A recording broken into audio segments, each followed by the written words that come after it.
ಬೆಂಗಳೂರಿನಲ್ಲಿ ಜುಲೈ 1ರಂದು ಸರ್ಜಾಪುರ ಹೋಬಳಿಯ ಭೂಸ್ವಾಧೀನ ರೈತರ ಮೇಲೆ ಪೊಲೀಸರು ಮಾಡಿರುವ ಹಲ್ಲೆ, ದೌರ್ಜನ್ಯ ಹಾಗೂ ಬಂಧನ ಕ್ರಮ ಖಂಡಿಸಿ ಹಾಗೂ ರೈತರ ಹೋರಾಟಕ್ಕೆ ಬೆಂಬಲ ಸೂಚಿಸುವ ಉದ್ದೇಶದಿಂದಾಗಿ ಜುಲೈ 6ರಂದು ಬೆಳಗ್ಗೆ 10 ಗಂಟೆಗೆ ವಿರೋಧ ಪಕ್ಷದ ನಾಯಕರು ಆದ ಆರ್ ಅಶೋಕ್ ಅವರು, ಸಂಸದ ಡಾ ಸಿಎನ್ ಮಂಜುನಾಥ್, ವಿಧಾನ ಪರಿಷತ್ ಸದಸ್ಯರು ಆದ ಚಲವಾದಿ ನಾರಾಯಣಸ್ವಾಮಿ, ಗೋಪಿನಾಥ್ ರೆಡ್ಡಿ ಸೇರಿ ಹಲವು ಬಿಜೆಪಿ ನಾಯಕರುಗಳು ಆನೇಕಲ್ ತಾಲೂಕಿನ ಮುತ್ತಾನಲ್ಲೂರು ಹಾಗೂ ಹಂದಿನಹಳ್ಳಿ ಗ್ರಾಮಕ್ಕೆ ಭೇಟಿ ನೀಡಿ ರೈತರ ಹೋರಾಟಕ್ಕೆ ಬೆಂಬಲ ಸೂಚಿಸಲಿದ್ದು, ಸಕಾಲಕ್ಕೆ ತಾಲೂಕಿನ ಜನತೆ ಹಾಗೂ ರೈತರು ಹೆಚ್ಚಿನ ಸಂಖ್ಯೆಯಲ್ಲಿ ಆಗಮಿಸಿ ರೈತರಿಗೆ ಧೈರ್ಯ ತುಂಬುವ ಕೆಲಸವನ್ನ ಮಾಡಬೇಕು ಅಂತ ಬಿಜೆಪಿ ಪಕ್ಷದ ಆನೇಕಲ್ ತಾಲೂಕು ಅಧ್ಯಕ್ಷರು ಆದ ಎಸ್ಆರ್ಟಿ ಅಶೋಕ್ ರೆಡ್ಡಿ ಅವರು ಮತ್ತು ಬಿಜೆಪಿ ಪಕ್ಷದ ನಿಕಟಪೂರ್ವ ಅಭ್ಯರ್ಥಿ ಹುಲ್ಲಳ್ಳಿ ಶ್ರೀನಿವಾಸ್ ಅವರು ಪತ್ರಿಕಾ ಹೇಳಿಕೆಯಲ್ಲಿ ತಿಳಿಸಿದ್ದಾರೆ. ಇನ್ನು ಪತ್ರಿಕಾಗೋಷ್ಠಿಯಲ್ಲಿ ಬಿಜೆಪಿ ಮುಖಂಡರು ಆದ ಮರಿಯಣ್ಣ, ರಾಮಸಾಗರ ನಾರಾಯಣ ರೆಡ್ಡಿ, ಹೀಲಲಿಗೆ ಕೃಷ್ಣರೆಡ್ಡಿ, ಚಿಕ್ಕನಾಗಮಂಗಲ ವೆಂಕಟೇಶ್ ಗುರು, ಜಯಪ್ರಕಾಶ್, ದೊಡ್ಡ ಹಗಡಿ ಶಂಕರ್, ಹೀಲಲಿಗೆ ವೇಣುಗೋಪಾಲ್, ಹಳೆ ಚಂದಾಪುರ ರಮೇಶ್ ರೆಡ್ಡಿ, ಲಕ್ಷ್ಮೀಸಾಗರ ಬಾಬು, ಆದೂರು ವರದರಾಜ್, ದೊಡ್ಡ ಹಗಡಿ ಶ್ರೀನಿವಾಸ್ ಪುಣ್ಯಕೋಟಿ, ಲಕ್ಷ್ಮೀಸಾಗರ ಶ್ರೀನಿವಾಸ್ ರೆಡ್ಡಿ, ನಂಜರೆಡ್ಡಿ, ಅತ್ತಿಬೆಲೆ ಮಂಜುನಾಥ್ ರೆಡ್ಡಿ ಮತ್ತು ಬಿಜೆಪಿ ಮುಖಂಡರು ಹಾಗೂ ಕಾರ್ಯಕರ್ತರು ಭಾಗವಹಿಸಿದ್ರು. ಮನವಿ ಮಾಡಲಿಕ್ಕೆ ಹೋಗ್ತಾ ಇದ್ದಾರೆ. ಆ ಮನವಿ ಕೊಡಲಿಕ್ಕೆ ಹೋದಾಗ ರೈತರ ವಿರುದ್ಧ ಲಾಠಿ ಪ್ರಹಾರ ನಡೆದಿದೆ.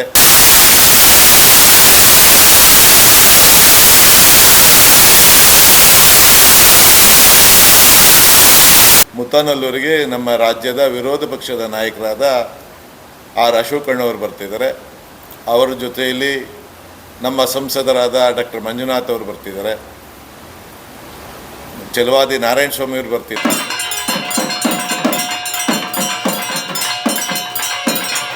ಗೋಪಿನಾಥ್ ರೆಡ್ಡಿ ಅವರು ವಿಧಾನ ಪರಿಷತ್ ಸದಸ್ಯರಾದ ಗೋಪಿನಾಥ್,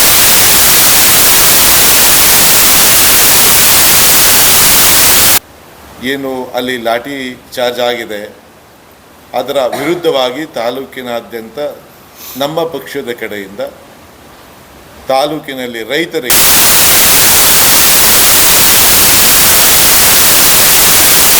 ಅಕ್ವಿಜೇಷನ್ ಏನಿದೆ, ಭೂ ಸ್ವಾಧೀನ ಪ್ರಕ್ರಿಯೆ, ಅದನ್ನು ಕೈ ಬಿಡಲೇಬೇಕು ಅಂತ ನೋಡಲಿಕ್ಕೆ ವಿರೋಧ ಪಕ್ಷದ ನಾಯಕರು ಬರ್ತಿದ್ದಾರೆ. ಅಲ್ಲೇನು ಬಂಜರು ಭೂಮಿ ಇದೆಯಾ, ಇಲ್ಲ ಅಲ್ಲಿ ಆ ಭಾಗದಲ್ಲಿ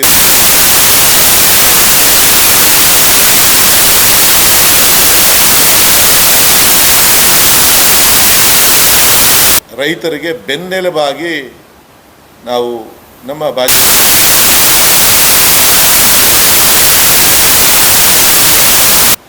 ಹಾಗಾಗಿ ರೈತರು ಏನೇನು ಮೊನ್ನೆ ಆಗಿದೆ, 1ನೇ ತಾರೀಕು ಮಂಗಳವಾರ ಬೆಳಗ್ಗೆ ರೈತರನ್ನೆಲ್ಲ ಸಭೆ ಕರೆದು ನಾವು ಯಾರಿಗೂ ತೊಂದರೆ ಮಾಡಲ್ಲ, ನಾವು ಬಸ್ಸಲ್ಲಿ ಹೋಗಿ ಮನವಿ ಕೊಟ್ಟು ಬರ್ತೀವಿ ಅಂತ ಹೇಳಿ ಪೊಲೀಸ್ ಡಿಪಾರ್ಟ್ಮೆಂಟಿಗೆ ಮಾಹಿತಿ ಕೊಟ್ಟರೂ ಸಹ ಅವರು ಹಂಡಾ ಬಿಲ್ಡಿಂಗ್ ಹತ್ರ ಚಂದಾಪುರದಲ್ಲೇ ಗಾಡಿಗಳನ್ನು ಅಡ್ಡಾಕಿ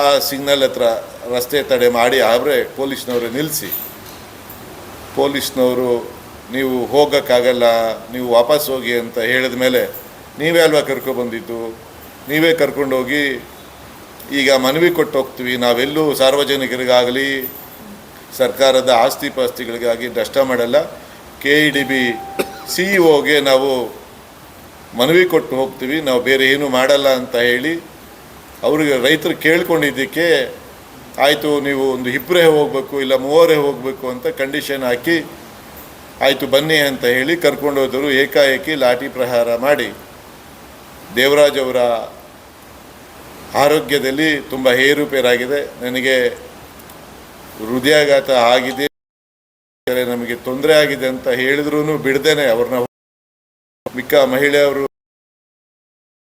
ಚಾರ್ಜ್ ಮಾಡಿ ಪೊಲೀಸವರ ದೌರ್ಜನ್ಯವನ್ನು ಎಸಗಿದ್ದಾರೆ ರೈತರ ಮೇಲೆ.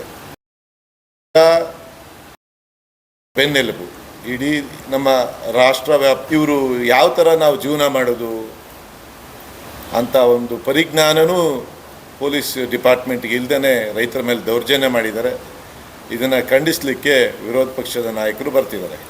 ಈಗ ಆಲ್ರೆಡಿ ನಮಗೆ ಬೊಮ್ಮಸಂದ್ರ ಕೈಗಾರಿಕಾ ಪ್ರದೇಶ ಇದೆ, ಅತ್ತಿಬೆಲ್ಲಿ ಕೈಗಾರಿಕಾ ಪ್ರದೇಶ ಇದೆ, ವೀರಸಂದ್ರ ಕೈಗಾರಿಕಾ ಪ್ರದೇಶ ಇದೆ, ಈಗ ಜಿಗಣಿ ಕೈಗಾರಿಕಾ ಪ್ರದೇಶವು ನಮ್ಮ ಭಾಗದಲ್ಲಿದೆ, ಎಲೆಕ್ಟ್ರಾನಿಕ್ ಸಿಟಿ ಇದೆ, ಈ KEDB ಭೂ ಸ್ವಾಧೀನವೂ ಆಗಿದೆ.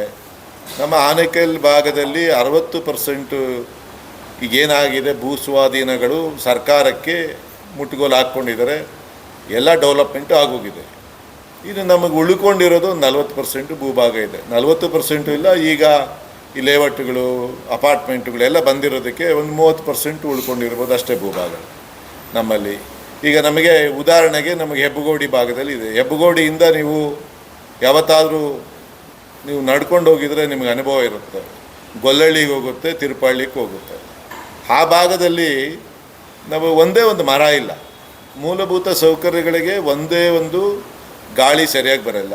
ಆ ಕಡೆ ಮೆಟ್ರೋದ ಅಕ್ವಿಜೇಷನ್ ಮಾಡ್ಕೊಂಡಿದ್ದಾರೆ. ಪೂರ್ವ ಅಭ್ಯರ್ಥಿ ಶ್ರೀನಿವಾಸ್ ಅವರು ಬಂದಿದ್ದಾರೆ. ಈ ಹೆಬ್ಬಗೋಡಿ ಭಾಗದಲ್ಲಿ ಮೆಟ್ರೋ ಅಕ್ವಿಜೇಷನ್ ಮಾಡ್ಕೊಂಡಿದ್ದಾರೆ, ಮೆಟ್ರೋ ಸರ್ವಿಸ್ ಸೆಂಟ್ರ್ ಅಂತ. ಆ ಭಾಗದಲ್ಲಿ ಒಂದು ಸ್ವಲ್ಪ ಜಾಗ ಇತ್ತು, ಅಲ್ಲೊಂದು 20-30 ಎಕರೆ, ಅದನ್ನು ಅಕ್ವಿಜೇಷನ್ ಮಾಡ್ಕೊಂಡಿದ್ದಾರೆ. ಅಲ್ಲಿ ಉಸಿರಾಡಲಿಕ್ಕೆ ನ್ಯಾಯವಾಗಿ ನಮಗೆ ಗಾಳಿನೇ ಇಲ್ಲ, ಮರ ಗಿಡಗಳು ಇಲ್ಲ, ಮೂಲಭೂತ ಸೌಕರ್ಯಗಳು ಇಲ್ಲವೇ ಇಲ್ಲ. ಅಲ್ಲಿಗೂ ಈಗ ಆನೇಕಲ್ ತಾಲೂಕಲ್ಲಿ ಈಗ 2,500 ಎಕರೆ ಅಕ್ವಿಜೇಷನ್ ಮಾಡ್ತಾ ಇದ್ದಾರೆ ಈ ಸರ್ಜಾಪುರ ಹೋಬಳಿಯಲ್ಲಿ. ಅಂದರೆ ತುಂಬ ಆ ಭಾಗದಲ್ಲಿ ರೈತರು 2 ಎಕರೆ, 1 ಎಕರೆ, 3 ಎಕರೆ ಅವರ ಜೀವನಕ್ಕೆ ಏನು ಸಾಗಿಸ್ಲಿಕ್ಕೆ ಅವರು 1-2-3 ಎಕರೆ ಇಟ್ಕೊಂಡಿರ್ತಾರೆ ಜಾಗಗಳು. ಅದನ್ನು ಈಗ ಗ್ರಾಮಠಾಣ ಪಕ್ಕದ ತನಕ ಏನು ಊರಿದೆ, ಊರು ಸುತ್ತಲೂ ಗ್ರಾಮಠಾಣ ಬಿಟ್ಟರೆ ನೆಕ್ಸ್ಟ್ ಸರ್ವೆ ನಂಬರ್ಗಳೇ. ಆ ಸರ್ವೆ ನಂಬರ್ಗಳ ಸಮೇತ ಇವ್ರಿಗೆ ಅಕ್ವಿಜಿಷನ್ ಮಾಡಿಕೊಂಡ್ರೆ ರೈತರು ಇವ್ರಿಗೆ ಭೂಮಿ ಕೊಟ್ಬಿಟ್ಟು ಅವ್ರ ಹತ್ರ ಕೆಲ್ಸಕ್ಕೆ ಹೋಗ್ಬೇಕಾ, ಸೆಕ್ಯೂರಿಟಿ ಕೆಲ್ಸಕ್ಕೆ ಹೋಗ್ಬೇಕಾ, ಇಲ್ಲ ಬೇರೆ ಏನಾದರೂ ಫ್ಯಾಕ್ಟ್ರಿಯಲ್ಲಿ ಕೆಲ್ಸಕ್ಕೆ ಹೋಗ್ಬೇಕಾ, ಅವ್ರದ್ದೇ ಆಗ್ತಕ್ಕಂಥ ಕೃಷಿ ಜಮೀನುಗಳಲ್ಲಿ ಅವರ ಅನುಗುಣಕ್ಕೆ ತಕ್ಕಂತೆ ಅವರೇನೋ ಬೆಳೆ ಬೆಳೀತಾ ಇರ್ತಾರೆ. ಆ ಬೆಳೆ ಬೆಳೆಯೋಕ್ಕೂ ಇವರು ಅವಕಾಶ ಮಾಡಿಕೊಡ್ದೇ ನಮಗೀಗ 2,500 ಎಕರೆ KDB ಭೂ ಸ್ವಾಧೀನ ಬೇಕು ಅಂತ ಹೇಳಿ ಈಗ ಆಲ್ರೆಡಿ ಅವರು 4-1 ಜಾರಿ ಮಾಡಿದ್ದಾರೆ. ಈಗ ಇದೇ ಜಾಗ ಈಗ ಉತ್ತರ ಕರ್ನಾಟಕದ ಭಾಗ ಚಿತ್ರದುರ್ಗ ಬಿಟ್ಟು ಇನ್ನು ಮುಂದಕ್ಕೆ ದಾವಣಗೆರೆ ಸಾವಿರಾರು ಎಕರೆಗಳಿದೆ. ಅವರಿಗೆ ಕೈಗಾರಿಕೆಗಳಿಗೆ ಮೂಲಭೂತ ಸೌಕರ್ಯಗಳನ್ನು ಕೊಟ್ಟು ಸರ್ಕಾರದ ವತಿಯಿಂದಲೇ ನೀವು ಆ ಕಡೆ ಇನ್ನೂ ಕಡಿಮೆ ಸಿಗುತ್ತೆ. ಯಾಕೆ ನೀವು ಆ ಕಡೆ ಹೋಗಬಾರ್ದು? ಆ ಕಡೆ ಜನಗಳೆಲ್ಲ ಪಾಪ ಅವರ ವಯಸ್ಸಾದವ್ರನ್ನ ಬಿಟ್ಟು, ಉತ್ತರ ಕರ್ನಾಟಕದ ಭಾಗದ ಜನಗಳು ವಯಸ್ಸಾದವ್ರನ್ನ ತಂದೆ ತಾಯಿ ಮನೆಗಳಲ್ಲಿ ಬಿಟ್ಟು ಅವರು ಯುವಕರು ಎಲ್ಲ ಬಂದು ಬೆಂಗಳೂರಲ್ಲಿ ಕೆಲಸ ಮಾಡ್ತಿದ್ದಾರೆ. ಆ ಭಾಗದಲ್ಲಿ ಯಾಕೆ ನೀವು ಕೈಗಾರಿಕಾ ಪ್ರದೇಶವನ್ನು ನೀವು ಅಕ್ವಿಜೇಷನ್ ಮಾಡಿಕೊಡ್ಬಾರ್ದು ಇಂಡಸ್ಟ್ರಿಯಲಿಸ್ಟಿಗೆ? ಆನೇಕಲ್ ತಾಲೂಕೆ ನಿಮಗೆ ಯಾಕೆ ಬೇಕು ಅನಿಸುತ್ತೆ? ಇದರಲ್ಲಿ ಏನಾದರೂ ವಿಶೇಷಗಳು ಆನೇಕಲ್ ತಾಲೂಕಲ್ಲಿ ಏನಾದರೂ ಇದೆಯಾ ತಮಗೆ ಸರ್ಕಾರಗಳಿಗೆ? ಈಗ ಉತ್ತರ ಭಾರತದ ಜನಗಳು ಪಾಪ ನಮಗೀಗ ಬೆಳಗಾವಿಯಿಂದ, ರಾಯಚೂರಿಂದ, ಈ ಕಡೆಯಿಂದ ನಮ್ಮ ಬೆಂಗಳೂರಿಗೆ ಬಂದು ಕೆಲಸ ಇರ್ತಾರೆ. ಅವ್ರ ತಂದೆ ತಾಯಿ ನೋಡ್ಕೊಳ್ಳಿಕ್ಕೆ ಅಲ್ಲಿ ಜನ ಬೇಕಲ್ವ, ಅವ್ರದ್ದು ಪೇರೆಂಟ್ಸ್ ನೋಡ್ಕೊಳ್ಳಿಕ್ಕೆ ಅವ್ರ ಮನೆಗಳಲ್ಲೇ ಬೇಕಲ್ಲ, ಅಲ್ಲೇ ಕೊಡಿ. ಅಲ್ಲಿಂದ ವಲಸೆ ಬಂದು ಬೆಂಗಳೂರಿಗೆ ಜೀವನ ಮಾಡ್ತಿದ್ದಾರೆ, ಮನೆಗಳಲ್ಲಿ ಬಾಡಿಗೆ ಕಟ್ಕೊಂಡಿದ್ದಾರೆ. ಅವ್ರದ್ದೇ ಊರಲ್ಲಿ ನೀವು ಅಕ್ವಿಜಿಷನ್ ಮಾಡಿ ಕೈಗಾರಿಕೆಗಳನ್ನು ಆ ಭಾಗದಲ್ಲಿ ಕೊಟ್ಟರೆ ಜನವಸತಿ ಇನ್ನೂ ಕಡಿಮೆ ಆಗುತ್ತೆ. ಜನವಸತಿ ಆಲ್ರೆಡಿ ನಮ್ಮ ಆನೇಕಲ್ ತಾಲೂಕಲ್ಲಿ ವಿಪರೀತ ದಟ್ಟಣೆ ಇದೆ. ನಾವು ಮನೆ ಬಿಟ್ಟು ಹೊರಗಡೆ ಬಂದರೂ ನಮ್ಮ ಮನೆಗಳಿಗೆ, ನಾವು ಚಂದಾಪುರದಿಂದ ಈಗ ನಮ್ಮ ಮನೆಗೆ ಹೋಗ್ಬೇಕಂದ್ರೂ ನಮಗೆ ಒಂದು 15-20 ನಿಮಿಷ ಬೇಕಾಗುತ್ತೆ, ಒಂದು ಅರ್ಧ ಗಂಟೆ ಬೇಕಾಗುತ್ತೆ. ಅಷ್ಟೊಂದು ಟ್ರಾಫಿಕ್ ಇದೆ ನಮ್ಮ ಚಂದಾಪುರ ಸುತ್ತಮುತ್ತಲು, ಆನೇಕಲ್ಲು, ನಮ್ಮ ಈಗ ಸರ್ಜಾಪುರ ಹೋಬಳಿ ಈ ಭಾಗದಲ್ಲಿ ಜನವಸತಿ ಪ್ರದೇಶಗಳು ದಟ್ಟಣೆ, ವಾಹನಗಳ ದಟ್ಟಣೆ ತುಂಬ ಜಾಸ್ತಿ ಇರೋದರಿಂದ ನೀವು ಈಗಲೇ ನಮ್ಮ ಭಾಗದಲ್ಲಿ ನೀವು ಕೈ ಬಿಡಬೇಕಾಗ್ತದೆ ಭೂಸ್ವಾಧೀನ. ಇದಕ್ಕೆ ನಮಗೆ ರಾಜ್ಯದ ನಾಯಕರು, ನಮ್ಮ ಸಂಸದರು, ನಮ್ಮ ತಾಲೂಕಿನಾದ್ಯಂತ ನಮ್ಮ ಪಕ್ಷದ ಕಾರ್ಯಕರ್ತರು ಒಟ್ಟಿಗೆ ಈಗ ತುಂಬ ಜನಸಂಖ್ಯೆ ನಾವು ಸೇರಿ ವಿರೋಧ ಪಕ್ಷದ ನಾಯಕರಿಗೆ ಇದು ಬರಡು ಭೂಮಿನ, ಬಂಜರು ಭೂಮಿನ, ಫಲವತ್ತಾದ ಭೂಮಿನ, ಕೃಷಿಗೆ ಈ ಭೂಮಿ ಯೋಗ್ಯ ಇಲ್ವಾ, ಈ ವಿಚಾರ ಈಗ ನೋಡ್ಕೊಂಡು ಹೋಗಲಿಕ್ಕೆ ನಮ್ಮ ರಾಜ್ಯ ನಾಯಕರು ಬರ್ತಿದ್ದಾರೆ. ಕೃಷಿ ಭೂಮಿ ಚೆನ್ನಾಗಿದೆ, ನಮ್ಮ ಭಾಗದಲ್ಲಿ ನೀರು ಇದೆ, ತುಂಬ ಅನುಕೂಲವಾಗಿರೋ ಕೃಷಿ ಭೂಮಿ ನಮ್ಮ ಭಾಗದಲ್ಲಿ. ಇದನ್ನು ನೀವು ಬಂಜರು ಭೂಮಿ ಅಂತ KEDBಗೆ ಕೊಡ್ತೀರ. ನೀವೀಗ ಇದು ಯಾವ ನೀವು ಆಧಾರದ ಮೇಲೆ ನೀವು ಕೊಡ್ತಾ ಇದ್ದೀರಾ? ನೀವು ಒಂದು ಮಾನದಂಡ ಬೇಕಲ್ವ ಅದಕ್ಕೆ? ಯಾವ ಮಾನದಂಡ ಇಟ್ಕೊಂಡು ನೀವು ಕೃಷಿ ಭೂಮಿಯನ್ನು ನೀವು ಅಕ್ವಿಜೇಷನ್ ಮಾಡ್ತೀರಾ?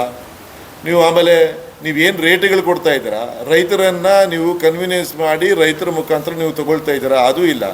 ದೌರ್ಜನ್ಯ ಮಾಡ್ತೀರಾ ರೈತರ ಮೇಲೆ, ಲಾಠಿ ಚಾರ್ಜ್ ಮಾಡ್ತೀರಾ. ಈಗ ಇದ್ದಕ್ಕಿದ್ದಂಗೆ ಇವತ್ತು ಬೆಳಗ್ಗೆ ರೈತರ ಹೆಸರಿದ್ದರೆ ನಾಳೆ ಬೆಳಗ್ಗೆ KEDB ಭೂಸ್ವಾಧೀನ ಅಂತ RTCಗಳಲ್ಲಿ ಬರ್ತಾ ಇದೆ. ಈ ವಿಚಾರವಾಗಿ ನೀವು ನಿರಂತರವಾಗಿ ರೈತರ ಮೇಲೆ ದೌರ್ಜನ್ಯ ಮಾಡ್ತಿದ್ದೀರ, ದಬ್ಬಾಳಿಕೆ ಮಾಡ್ತಿದ್ದೀರ. ನಮ್ಮಲ್ಲಿ ಈಗ ತಿದ್ದುಪಡಿ ಮಾಡಲಿಕ್ಕೆ ನಾವೊಂದು ತಹಸೀಲ್ದಾರ್ ಹತ್ರನೋ ಎ ಸಿ ಹತ್ರನೋ ಹೋದರೆ ಅವರು ಸಾವಿರಾರು ರೂಪಾಯಿ, ಲಕ್ಷಾಂತರ ರೂಪಾಯಿ ತಿದ್ದುಪಡಿ ಆಗಿದೆ ಅಂತ ಅವರು ನಾವು ಕಂಪ್ಲೇಂಟ್ ಕೊಟ್ಟು ಹೋದರೆ ತಿದ್ದುಪಡಿ ಮಾಡಲಿಕ್ಕೆ ಎ ಸಿಗೆ ಆರ್ಡರ್ ಕೊಟ್ಟಿದ್ದೀರ. ಈ ತಿದ್ದುಪಡಿ ಮಾಡೋದೇ ದೊಡ್ಡ ವಿಚಾರವಾಗಿ ನಮ್ಮ ರೈತರು ಅವರ ಭೂಮಿಗಳನ್ನು ಉಳಿಸ್ಕೊಳ್ಳೋಕ್ಕೆ ಸಾಹಸ ಮಾಡ್ತಾರೆ. ಈ ವಿಚಾರ ಇಟ್ಕೊಂಡೆ ನೀವು ಏಕಾಏಕಿ ಬೆಳಗ್ಗೆ ಒಂದು 2500 ಎಕರೆ ಫುಲ್ KEDB ಭೂಸ್ವಾಧೀನ ಅಂತ ಒಂದೇ ದಿನ, 2 ದಿನ, 3 ದಿನ ಟೈಮ್ ತಗೊಳ್ದೇನೆ ಇದ್ದಕ್ಕಿದ್ದಂಗೆ ಊರಿನ ಗ್ರಾಮಟನ ಹೊರತುಪಡಿಸಿ ಮಿಕ್ಕಿದ ಎಲ್ಲ ಸರ್ವೆ ನಂಬರ್ಗಳೂ KEDB ಭೂಸ್ವಾಧೀನ ಅಂತ ಬರ್ತಾಯಿದೆ. ಇದೆಷ್ಟು ಮಾತ್ರ ಸರಿ? ರೈತನಿಗೆ ಅವರ ಜಮೀನು ನಂದೇ ಜಮೀನು ಅಂತ ಹೇಳಿಕೊಳ್ಳಿಕ್ಕೆ ಕೂಡ ಆಗ್ತಾ ಇಲ್ಲ. ಅಂಥ ಪರಿಸ್ಥಿತಿ ಈ ಕಾಂಗ್ರೆಸ್ ಸರ್ಕಾರದಲ್ಲಿ ಆಗಿದೆ. ಈಗ ದಯವಿಟ್ಟು ಮಾಧ್ಯಮದ ಮುಖಾಂತರ ನಾನು ಮನವಿ ಮಾಡ್ಕೊಳ್ತಾ ಇದ್ದೀನಿ, ಇಡೀ ತಾಲೂಕಿನಾದ್ಯಂತ ನಮ್ಮ ಭಾಜಪದ ಕಡೆಯಿಂದ, ಭಾರತೀಯ ಜನತಾ ಪಾರ್ಟಿ ಕಡೆಯಿಂದ ಸೋಮವಾರ ನಾವೇನು ರಾಜ್ಯ ನಾಯಕರು ಬರ್ತಾ ಇದ್ದಾರೆ, ವಿರೋಧ ಪಕ್ಷದ ನಾಯಕರು, ಅವರ ಜೊತೆಯಲ್ಲಿ ಎಲ್ಲ ನಮ್ಮ ನಾಯಕರು ಸಂಘಟಿತರಾಗಬೇಕು. ಒಟ್ಟಿಗೆ ಎಲ್ಲ ಸೇರಿ ನಾವು ರೈತರಿಗೆ ಬೆನ್ನೆಲುಬಾಗಿ ನಿಂತ್ಕೊಳ್ತೀವಿ ಅಂತ ಹೇಳ್ತಾ ನನ್ನ ಮಾತನ್ನು ಮುಗಿಸ್ತಾ ಇದ್ದೀನಿ. ಆನೇಕಲ್ ವಿಧಾನಸಭಾ ಕ್ಷೇತ್ರದ ಭಾರತೀಯ ಜನತಾ ಪಾರ್ಟಿಯ ಅಧ್ಯಕ್ಷರಾದಂಥ SRT ಅಶೋಕಣ್ಣನವರು ಅಧ್ಯಕ್ಷತೆಯಲ್ಲಿ ಮತ್ತು ಭಾರತೀಯ ಜನತಾ ಪಾರ್ಟಿಯ ಎಲ್ಲ ಹಿರಿಯರು, ಜಯಪ್ರಕಾಶ್ ಅವರು, ನಾರಾಯಣ ರೆಡ್ಡಿ ಅವರು, ನಾಗರಾಜಣ್ಣವರು, ವೇಣುವರು, ಮತ್ತು ನಮ್ಮ ರಮೇಶ್ ರೆಡ್ಡಿ ಅವರು, ಮಂಜುನಾಥ್ ರೆಡ್ಡಿ ಅವರು ಸಹ ಎಲ್ಲ ಬಂದು ಪತ್ರಿಕಾಗೋಷ್ಠಿ ಬಂದಿದ್ದಾರೆ. ಅವರಿಗೂ ಮತ್ತು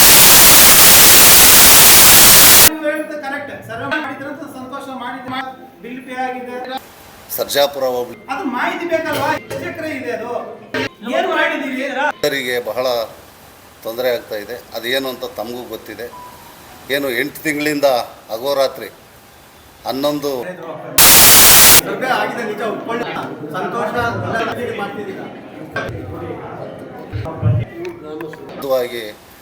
ಅಹೋರಾತ್ರಿ ಧರಣಿಯನ್ನು ಸಹ ಈಗಾಗಲೇ ಮಾಡ್ತಾ ಇದ್ದಾರೆ. ಅವರಿಗೆ ಬೆನ್ನೆಲುಬಾಗಿ ಭಾರತೀಯ ಜನತಾ ಪಾರ್ಟಿಯ ಎಲ್ಲ ಕಾರ್ಯಕರ್ತ ಬಂಧುಗಳು ಬೆಂಬಲವನ್ನು ಸೂಚಿಸಬೇಕು.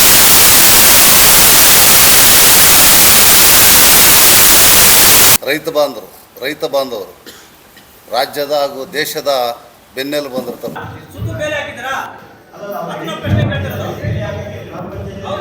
ಅವರ ಒಂದು ಕೊಡುಗೆ, ರೈತರದ್ದು ಒಂದು ಕೊಡುಗೆ ಆದರೆ ಆರ್ಮಿ ಅಂದರೆ ಗಡಿ ಕಾಯುವಂಥವ್ರದ್ದು ಒಂದು ಸೇವೆ. ಹಾಗಾಗಿ ಅವರಿಬ್ಬರು ಸಮೃದ್ಧಿಯಿಂದ ಶಾಂತಿಯುತವಾಗಿದ್ದರೆ ನಾವೆಲ್ಲ ಬದುಕಲಿಕ್ಕೆ, ಜೀವನ ಮಾಡಲಿಕ್ಕೆ ಬಹಳ ಸುಲಭವಾಗಿ ಈವರೆಗೂ ನಡ್ಕೊಂಬಂದಿರೋಂಥ ಪದ್ಧತಿ ಅದು. ಹಾಗಾಗಿ ರೈತರಿಗೆ ಈ ಭಾಗದಲ್ಲಿ ತೊಂದರೆ ಆಗ್ತೈತಂದರೆ ನಾವೆಲ್ಲ ಅವ್ರಿಗೆ ಹಿಂದೆ ನಿಂತು ಕೈ ಜೋಡಿಸೋಂಥ ಕೆಲಸ, ಅವರಿಗೆ ಸಹಮತವನ್ನು ಮಾಡಬೇಕಾಗಿದ್ದು ನಮ್ಮ ಎಲ್ಲರ ಧರ್ಮ. ಹಾಗಾಗಿ ಸರಿಸುಮಾರು 240-250 ದಿನಗಳ ಕಾಲದಿಂದಲೂ ಸಹ ರೈತರು ಅಹೋರಾತ್ರಿ ಧರಣಿಯನ್ನು ನಡೆಸ್ಕೊಂಡು ಬರ್ತಾ ಇದ್ದಾರೆ. ಆ ಧರಣಿಗೆ ನಾವು ಯಾವಾಗಲೂ ಈಗ ಮುಂದೆನೇ ನಾವು ಅವ್ರಿಗೆ ಕೈ ಜೋಡಿಸ್ಬೇಕಾಗಿತ್ತು. ಕಾರಣಾಂತರಗಳಿಂದ ಮತ್ತು ಕಾಂಗ್ರೆಸ್ ಸರ್ಕಾರ ಇರೋದರಿಂದ ನಾವು ಭಾರತೀಯ ಜನತಾ ಪಾರ್ಟಿಯ ವತಿಯಿಂದ ನಾವು ಹೋಗಿ ಅವ್ರ ಜೊತೆಯಲ್ಲಿ ಏನಾದರೂ ಸೇರಿಕೊಂಡ್ರೆ ರೈತರಿಗೆ ಎಲ್ಲಾದರೂ ಹೊಡೆತ ಬೀಳ್ಬೋದು ಅನ್ನೋ ದೂರದೃಷ್ಟಿಯನ್ನು ಇಟ್ಕೊಂಡು ನಾವು ಈವರೆಗೂ ಕಾದ್ವಿ. ಆದರೆ ಈ ಕಳೆದ 3 ದಿನಗಳ ಹಿಂದೆ ರೈತ ಬಾಂಧವರು ಅರವಿಂದ್ ಭವನಕ್ಕೆ ಅವರ ಒಂದು ಮನವಿಯನ್ನು ಸಲ್ಲಿಸಲಿಕ್ಕೆ ಹೋದಂಥ ಸಮಯದಲ್ಲಿ ಅವರಿಗೆ ಪಾಪ ಈ ರೈತ ಸಂಘದ ಅಧ್ಯಕ್ಷರಾದಂಥ ದೇವರಾಜ್ ಅವರಿಗೆ ಹಲ್ಲೆಯನ್ನು ಮಾಡಿ ಮತ್ತು ಅವರಿಗೆ ಹೃದಯದ ಸ್ಟ್ರೆಂತ್ ಹಾಕಿದರು. ಹಾಗಾಗಿ ಅವರಿಗೆ ಎಳೆದು ಮತ್ತು ಹೊಡೆದು ಅವ್ಯಾಚ್ಯ ಪದಗಳಿಂದ ಬೈದು ನಿಂದನೆಯನ್ನು ಮಾಡಿ ಅವ್ರನ್ನ ಪೊಲೀಸ್ ಇಲಾಖೆ ಮತ್ತು ಅಧಿಕಾರಿ ವರ್ಗದವರು ಎಲ್ಲ ಅವರಿಗೆ ತೊಂದರೆಯನ್ನು ಕೊಟ್ಟಿದ್ದಾರೆ. ಮತ್ತು ಮತ್ತೋರ್ವ ರೈತ ಬಂಧುವನಿಗೂ ಸಹ ಅದೇ ರೀತಿ ಆಗಿದೆ. ಹಾಗಾಗಿ ಅವರೆಲ್ಲನೂ ಸಹ ನಲಿವುಗಳ ಜೊತೆಯಲ್ಲಿದ್ದರು. ನಾವು ನಮ್ಮ ಹಿರಿಯರು ವರಿಷ್ಠರನ್ನು, ನಮ್ಮ ಭಾರತೀಯ ಜನತಾ ಪಾರ್ಟಿಯ ಕಾರ್ಯಕರ್ತರ ಬಂಧುಗಳನ್ನು ಅಧ್ಯಕ್ಷರ ಜೊತೆಯಲ್ಲಿ ಕೂರಿಸಿ ಕೇಳಿದಾಗ ಅವ್ರಿಗೆ ಬೆಂಬಲ ಸೂಚಿಸಬೇಕನ್ನೋವಂಥ ವಿಚಾರವನ್ನು ಪ್ರಸ್ತಾಪನೆ ಮಾಡಿ ತಮ್ಮ ಮಾಧ್ಯಮದ ಮುಖಾಂತರ ತಾರೀಕು ಏನು ಸೋಮವಾರ 6ನೇ ತಾರೀಕು 10ವರೆಗೆ ಕರ್ನಾಟಕ ರಾಜ್ಯದ ವಿರೋಧ ಪಕ್ಷದ ನಾಯಕರಾದಂಥ ಆರ್ ಅಶೋಕ್ ಸರ್ ಅವರು ಬಂದು ಆ ರೈತ ಬಂಧುಗಳ ಜೊತೆಯಲ್ಲಿ ಮಾತನಾಡಿ ಅವರಿಗೆ ಧೈರ್ಯ ತುಂಬುವಂಥ ಕೆಲಸ ಮತ್ತು ಈ ದುಷ್ಟ ಕಾಂಗ್ರೆಸ್ ಸರ್ಕಾರದ ವಿರುದ್ಧ ಅವರಿಗೆ ಬಹಿಷ್ಕಾರವನ್ನು ಹಾಕಿ ಆ KDB ಅಕ್ವಿಜೇಷನ್ನ ಬಿಡಿಸೋವಂಥ ಕೆಲಸ ಮಾನ್ಯ ಆರ್ ಅಶೋಕ್ ಸಾಹೇಬ್ರು ಅವರಿಗೆ ಮಾತನ್ನು ಕೊಡಲಿಕ್ಕೆ ಮತ್ತು ಅವ್ರ ಜೊತೆಯಲ್ಲಿ ಇರಲಿಕ್ಕೆ ಬರ್ತಾಯಿದ್ದಾರೆ. ಹಾಗಾಗಿ ಭಾರತೀಯ ಜನತಾ ಪಾರ್ಟಿಯ ಎಲ್ಲ ಕಾರ್ಯಕರ್ತ ಬಂಧುಗಳು ರೈತರ ಬೆನ್ನೆಲುಬಾಗಿ ನಿಲ್ಲಬೇಕು ಅನ್ನೋವಂಥ ಒಂದು ವಿಚಾರವನ್ನು ತಮ್ಮ ಮಾಧ್ಯಮದ ಮುಖಾಂತರ ತಿಳಿಸ್ತೇನೆ. ಹಾಗಾಗಿ ದಯವಿಟ್ಟು ಎಲ್ಲ ಭಾರತೀಯ ಜನತಾ ಪಾರ್ಟಿಯ ಕಾರ್ಯಕರ್ತ ಬಂಧುಗಳು ಮತ್ತು ಎಲ್ಲ ಹಿರಿಯ ನಾಗರಿಕರು ಮತ್ತು ಈ ಆನೇಕಲ್ ಕ್ಷೇತ್ರದ ಎಲ್ಲ ನಾಗರಿಕ ಬಂಧುಗಳು ಸಹ ರೈತರ ಹಿಂದೆ ನಿಂತ್ಕೊಳ್ಬೇಕು. ದಯವಿಟ್ಟು ತಾವೆಲ್ಲ ಬನ್ನಿ ಅಂತ ಹೇಳ್ತಾ ಅವರಿಗೆ ಎಲ್ರಿಗೂ ಸಹ ಸೋಮವಾರಕ್ಕೆ ಮುತ್ತನಲ್ಲೂರಲ್ಲಿ ಕಾರ್ಯಕ್ರಮ ಶುರುವಾಗಿ ಎಲ್ಲರೂ ಆ ಕಾರ್ಯಕ್ರಮಕ್ಕೆ ಆಗಮಿಸಿ ಆ ರೈತರಿಗೆ ಜೊತೆಯಲ್ಲಿ ಇರಬೇಕಂತೇಳಿ ತಮ್ಮ ಮಾಧ್ಯಮ ಮುಖಾಂತರ ತಿಳಿಸ್ಲಿಕ್ಕೆ ಬಯಸ್ತೇನೆ. ಮತ್ತು KDB KHB ಉದಾಹರಣೆಗೆ ಒಂದೇ ಒಂದು ಹೇಳ್ತೀನಿ. ಈ ಭಾಗದಲ್ಲಿ ಹಲವಾರು ಇಂಡಸ್ಟ್ರಿಗಳಿದೆ, ಇನ್ನು ಯಾವುದು ಫಿಲ್ ಆಗಿದೆ. ಜಿಗಣಿ ಇಂಡಸ್ಟ್ರಿಯಲ್ ಏರಿಯಾ ಇದೆ, ಬೊಮ್ಮಸಂದ್ರ ಇಂಡಸ್ಟ್ರಿಯಲ್ ಏರಿಯಾ ಇದೆ, ಹತ್ತಿಬೆಲೆ ಇಂಡಸ್ಟ್ರಿಯಲ್ ಏರಿಯಾ ಇದೆ. ಆಲ್ಮೋಸ್ಟ್ 4-5 ಒಂದಲ್ಲ ಎರಡಲ್ಲ ಮೂರಲ್ಲ 4 ಬಾರಿ ಆದ್ರೂ ಸಹ ಎಲ್ಲೋ ಮುಚ್ಚಿಟ್ಕೊಂಡಿರೋ ತುಂಡು ಜಾಗ ಸಹ ಈ ಸರ್ಕಾರ ಬಿಡ್ತಾ ಇಲ್ಲ. ಹಾಗಾಗಿ ಇನ್ನೊಂದು ಉದಾಹರಣೆ ಹೇಳಬೇಕಂದ್ರೆ KHB ಇದೆ. ಚಂದಾಪುರದ ಭಾಗದಲ್ಲಿ KHB ಅಕ್ವಿಜೇಷನ್ ಆಗಿ 20-25 ವರ್ಷಗಳ ಕಾಲ ಆಗಿದೆ. ಆದರೆ ಅಕ್ವಿಜೇಷನ್ ಆಗಿ ಈವರೆಗೂ ಸಹ ಅವ್ರ ಮನೆ ಕಟ್ಕೊಳ್ಳಿಕ್ಕೆ ಮತ್ತು ಯಾವುದೇ ಯೋಗ್ಯ ಇಲ್ಲ. ಕಾರಣ ಏನಂದರೆ ಮನೆ ಕಟ್ಕೊಳ್ಳಿಕ್ಕೆ ಒಂದು ಖಾತೆ ಇಲ್ಲ, ಒಂದು ಲೋನ್ ಇಲ್ಲ, ಮತ್ತು ಯಾವುದೇ ಮೂಲಭೂತ ಸೌಕರ್ಯಗಳಿಲ್ಲ. ಹಾಗಾಗಿ ಸರ್ಕಾರ ಮಾಡಿರೋಂಥ KHB ಲೇಔಟಲ್ಲೇ ಇನ್ನು ಅವರಿಗೆ ಖಾತೆ ಕೊಟ್ಟು ಅವ್ರಿಗೆ ಇಲ್ಲಿ ವಾಸ ಮಾಡೋಂಥ ವಾಸಿಗರಿಗೆ ಸರಿಯಾದ ಸೌಲಭ್ಯಗಳು ಕೊಡಲಾರ್ದಿರ ಮತ್ತೆ ತಿರ್ಗಿ ಈ ಆನೇಕಲ್ ತಾಲೂಕಲ್ಲಿ 2500 ಎಕರೆ ಅಕ್ವಿಜೇಷನ್ನ ಮಾಡಲಿಕ್ಕೆ ಬರ್ತಾರೆ. ನಾವು ಪ್ರಾಣವನ್ನು ಕೊಡ್ತೇವೆ, ಪ್ರಾಣ ಬೇಕಾದರೆ ಕೊಡಬಲ್ಲೆ, ನಾವು ಜಮೀನನ್ನು ಬಿಡೋಲ್ಲ ಅಂತ ಒಂದು ಮಾತನ್ನು ರೈತ ಬಾಂಧವರು ಹೇಳ್ತಾ ಇದ್ದಾರೆ. ನಾವು ಸಹ ಹೇಳ್ತಾ ಇದ್ವಿ, ನಾವು ಪ್ರಾಣ ಬೇಕಾದರೆ ಕೊಡಬಲ್ಲೆ, ರೈತರು ಜಮೀನನ್ನು ಸರ್ಕಾರಕ್ಕೆ ಕೊಡಲ್ಲ ಅನ್ನೋ ಮಾತನ್ನು ಹೇಳ್ತಾ ಆ ರೈತರ ಜೊತೆಯಲ್ಲೇ ಅವ್ರಿಗೆ ಆ ಜಾಗವನ್ನು ಉಳಿಸೋವಂಥ ಕೆಲಸ ನಾವೆಲ್ಲ ಇಡೀ ಆನೇಕಲ್ ಕ್ಷೇತ್ರದ ಜನ ಮಾಡಬೇಕಂತೇಳಿ ಅವರಲ್ಲಿ ವಿನಂತಿಸ್ಕೊಳ್ತೇವೆ. ದಯವಿಟ್ಟು ತಾವೆಲ್ಲ ಬಂದು ಸೋಮವಾರ ಅವ್ರ ಬೆನ್ನೆಲುಬಾಗಿ ನಿಲ್ಲಿ ಅಂತೇಳಿ ಎಲ್ರಿಗೂ ಸ್ವಾಗತವನ್ನು ಬಯಸ್ತೇನೆ. ಎಲ್ರಿಗೂ ವಿನಂತಿಯನ್ನು ಸಹ ಮಾಡ್ಕೊಳ್ತೇನೆ. ಸರ್, ಎಲ್ಲೋ ಒಂದು ಕಡೆ ಇದೇ ಒಂದು ವಿಚಾರವಾಗಿ JDS ಕೂಡ ಪತ್ರಿಕಾಗೋಷ್ಠಿ ಮಾಡಿರ್ತಾರೆ 26ನೇ ತಾರೀಕು ಆನೇಕಲ್ಗೆ ನಿಖಿಲ್ ಕುಮಾರಸ್ವಾಮಿ ಆಗಮಿಸ್ತಾರೆ ಅಂತ. ಬಟ್ ನೀವು ಸಹ ಈಗ ಸೋಮವಾರ ಮಾಡ್ತಿದ್ದೀರ. ಎಲ್ಲೋ ಒಂದು ಕಡೆ NDA ಪಕ್ಷ ಮಿತ್ರಕೂಟ ಇಬ್ಬರು ಸೇರಿ ಒಟ್ಟಿಗೆ ಮಾಡ್ಬೋದಾಯ್ತಲ್ಲ, ಇನ್ನೂ ಬೃಹತ್ ಗಾತ್ರದ ಹೋರಾಟನ ರೂಪಿಸ್ಬೋದು. ಯಾಕೆ ಸಪ್ರೇಟ್? ಒಂದು ನಿಮಿಷ ಸರ್, ಈಗ ಏನಾಗಿದೆ ಅಂದರೆ ಎಲ್ರಿಗೂ ಸಹ ಒಂದೇ, ರೈತರಿಗೆ ಒಳ್ಳೇದು ಮಾಡಬೇಕು. ಆನೇಕಲ್ ತಾಲೂಕಲ್ಲಿ ಕೃಷಿ ಭೂಮಿಯನ್ನು ಉಳಿಸ್ಬೇಕು. ಕೃಷಿ ಭೂಮಿಯನ್ನು ಅಧಿಕಾರಿ ವರ್ಗದವರು ಬರಡು ಭೂಮಿ ಅಂತ ಸುಳ್ಳು ಮಾಹಿತಿಯನ್ನು ಕೊಟ್ಟು ರೈತರ ಬಳಿ ಇರುವಂಥ ಜಮೀನನ್ನು ಕಸ್ಕೊಳ್ಳಿಕ್ಕೆ ಸಹ ಮಾಡ್ತಾಯಿದ್ದಾರೆ. ನಾವು ಯಾರೇ ಮಾಡಿದ್ರೂ ಸಹ ಇದು ನಮ್ಮ ವೈಯಕ್ತಿಕವಾಗಿ ಮತ್ತು ನಮ್ಮ ಪಾರ್ಟಿ ಆದೇಶ. ಮುಂದಿನ ದಿನಗಳಲ್ಲಿ NDA ಮೈತ್ರಿಕೂಟ ವರಿಷ್ಠರು ಏನಾದರೂ ತೀರ್ಮಾನ ಮಾಡಿ ಜೊತೆಯಲ್ಲೇ ಮಾಡಬೇಕು ಅನ್ನೋದಾದರೆ ರೈತರ ಪರ ಹೋರಾಟ ಯಾರು ಕರೆದ್ರೂ ಸಹ ರೈತರ ಪರವಾಗಿ ಭಾರತೀಯ ಜನತಾ ಪಾರ್ಟಿ ಅವ್ರ ಹಿಂದೆ ಇರ್ತೀವಿ, ನಾವು ಕೆಲಸ ಮಾಡೇ ಮಾಡ್ತೀವಿ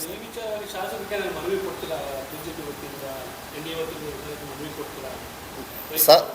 ಈಗ ತಾವು ಹೇಳ್ದಾಗೆ ಭಾರತೀಯ ಜನತಾ ಪಾರ್ಟಿ ಪಕ್ಷ ಎಲೆಕ್ಷನ್ನು ಚುನಾವಣೆ ಅದು ಬೇರೆ ವಿಚಾರ. ಆಗ ಭಾರತೀಯ ಜನತಾ ಪಾರ್ಟಿ ನಿಲುವೇನು ಅನ್ನೋವಂಥದ್ದು ಹೇಳ್ತಾ ಇದೆ. ಈಗ ರೈತರಿಗೆ ಒಳ್ಳೇದಾಗೋದಾದರೆ ನಾವು ವರಿಷ್ಠರಲ್ಲ, ಅಧ್ಯಕ್ಷರಿದ್ದಾರೆ, ಇನ್ನು ಹಲವಾರು ನಾಯಕರು ನಮ್ಮೆಲ್ಲ ಇದ್ದಾರೆ.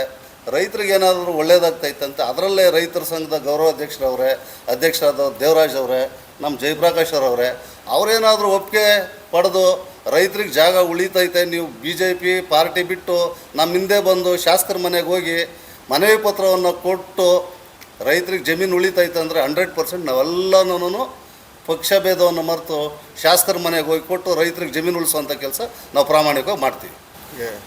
ಒಂದು ಸುತ್ತ ಈಗಾಗಲೇ ನಮ್ಮ ಪಕ್ಷದ ಅಧ್ಯಕ್ಷರಾದಂಥ ಅಶೋಕ್ ಅವರು ಮತ್ತು ನಮ್ಮ ಕುಲಲ್ಲಿ ಶ್ರೀನವರೆಲ್ಲ ಮಾತಾಡಿದ್ದಾರೆ. ಮತ್ತೆಲ್ಲ ನಮ್ಮ ಹಿರಿಯರ ನಾಯಕರು ಭಾಗವಹಿಸಿದ್ದಾರೆ. 1ನೇ ತಾರೀಕು ಹಾಗೂ ಇತಿಹಾಸ ಪ್ರಸಿದ್ಧ ಹೈಕೋರ್ಟ್ ಆದೇಶದ ಹಿನ್ನೆಲೆಯಲ್ಲಿ ನಮ್ಮ ಫೈನಲ್ ನೋಟಿಫಿಕೇಷನ್ನ KIDB ಫೈನಲ್ ನೋಟಿಫಿಕೇಷನ್ನ ಕ್ವಾಶ್ ಮಾಡ್ತು. ಏನು ಪ್ರಿಲಿಮಿನರಿ ಅಂತಕ್ಕೆ ತಂದು ರೈತರ ಏನು ಫಲವತ್ತಾದ ಭೂಮಿಗಳಲ್ಲಿ ಬೆಳೆದಿರುವ ವಾಸ್ತವಾಂಶನ ನೋಡಿ ಅಂತ ಹೇಳ್ಬಿಟ್ಟು ಅವ್ರಿಗೆ ಆದೇಶ ನೀಡಿದೆ. ಆ ಹಿನ್ನೆಲೆಯಲ್ಲಿ ನಾವೆಲ್ಲ ರೈತರು ನಾವು ಒಂದು ಮೀಟಿಂಗ್ ಮಾಡಿ ಒಂದು KIDB ಅಧಿಕಾರಿಗಳಿಗೆ ಒಂದು ಮನವಿ ಪತ್ರ ಕೊಡೋಣ, ನೀವು ವಾಸ್ತವಾಂಶನ ಬಂದು ನೋಡಿ, ನಮ್ಗೆ ನೋಟಿಸ್ಗಳು ಕೊಡಬೇಡಿ ಅಂತ ಹೇಳ್ಬಿಟ್ಟು ಹೇಳ್ತಾ ಒಂದು ಮನವಿ ಕೊಡೋಣ ಅಂತ ಹೇಳ್ಬಿಟ್ಟು ನಾವೆಲ್ಲ ಒಂದು ರೈತರು ಒಂದು 10 ಬಸ್ಸಲ್ಲಿ ಹೋಗೋಣ ಅಂತ ನಾವು ರೆಡಿಯಾದಾಗ ಇದೇ ನಮ್ಮ ಪೊಲೀಸ್ ಇಲಾಖೆಯವರು 30ನೇ ತಾರೀಕು ನೈಟು ನಮಗೆ 30ನೇ ತಾರೀಕು ನೈಟು 11:30ನಲ್ಲಿ ನೋಟಿಸ್ ಕೊಡ್ತಾರೆ. ನಮಗೆ 11:30 ರಾತ್ರಿನಲ್ಲಿ ಬಂದು ನೋಟಿಸ್ ಕೊಡ್ತಾರೆ, ನಿಮ್ಗೆ ಯಾವುದೇ ಕಾರಣಕ್ಕೂ ನಾವು ಬಿಡಲ್ಲ ಸಿಟಿ ಒಳಗಡೆ ಅಂತ ಹೇಳ್ಬಿಟ್ಟು.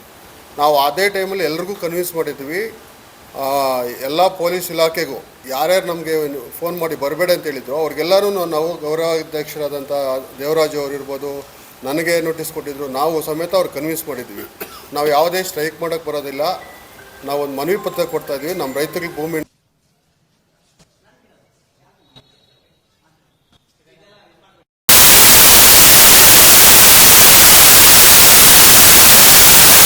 ಒಂದು ನಾವು ಮನವಿ ಕೊಡಿ ಅಂತ ಹೇಳ್ಬಿಟ್ಟು ನಮಗೆ ನಿರ್ದೇಶನ ಇತ್ತು ಅಲ್ಲಿ. ಅದ್ರ ಪ್ರಕಾರ ನಾವೆಲ್ಲ 8 ಬಸ್ಗಳು ನಾವು ಮಾಡಿಕೊಂಡು ಅಣ್ಣಾ ಬಿಲ್ಡಿಂಗ್ ಹತ್ರ ಬಂದಾಗ ನಮಗೆ ಯಾರಿಗೂ ಗೊತ್ತಿರಲಿಲ್ಲ ರೈತರಿಗೆ. 8 ಬಸ್ ಬಂದ್ವಿ ನಾವು, ಸುಮಾರು ಒಂದು 20 ಜೀಪ್ ನಿಂತಿದೆ.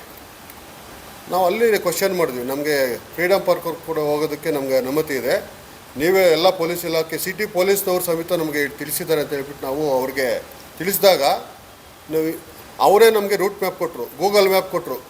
ಗೂಗಲ್ ಮ್ಯಾಪ್ ಕೊಟ್ಬಿಟ್ಟು 8 ಬಸ್ಸು ನಮಗೆ ಇಲ್ಲಿ ಬರಬೇಕು, ಇಲ್ಲಿ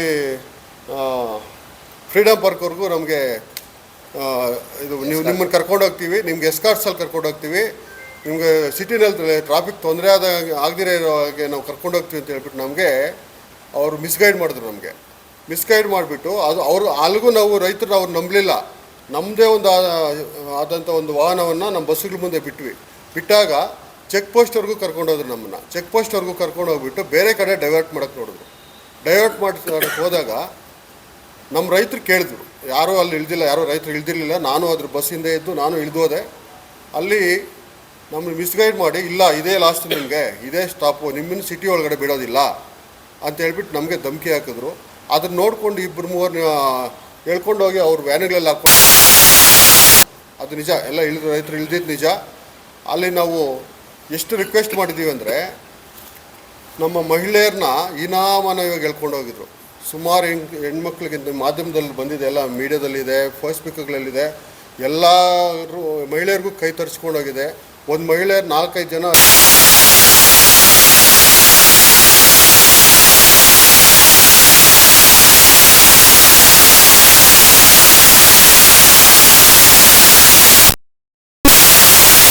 ಎಷ್ಟು ಕನ್ವಿನ್ಸ್ ಮಾಡಿದ್ರು ಆಗಲಿಲ್ಲ. ಬಟ್ ಆದರೂ ಅಹಿತಕರ ಘಟನೆಗಳೇ ನಡೀತು ಅಲ್ಲಿ ಹೆಚ್ಚಾಗಿ.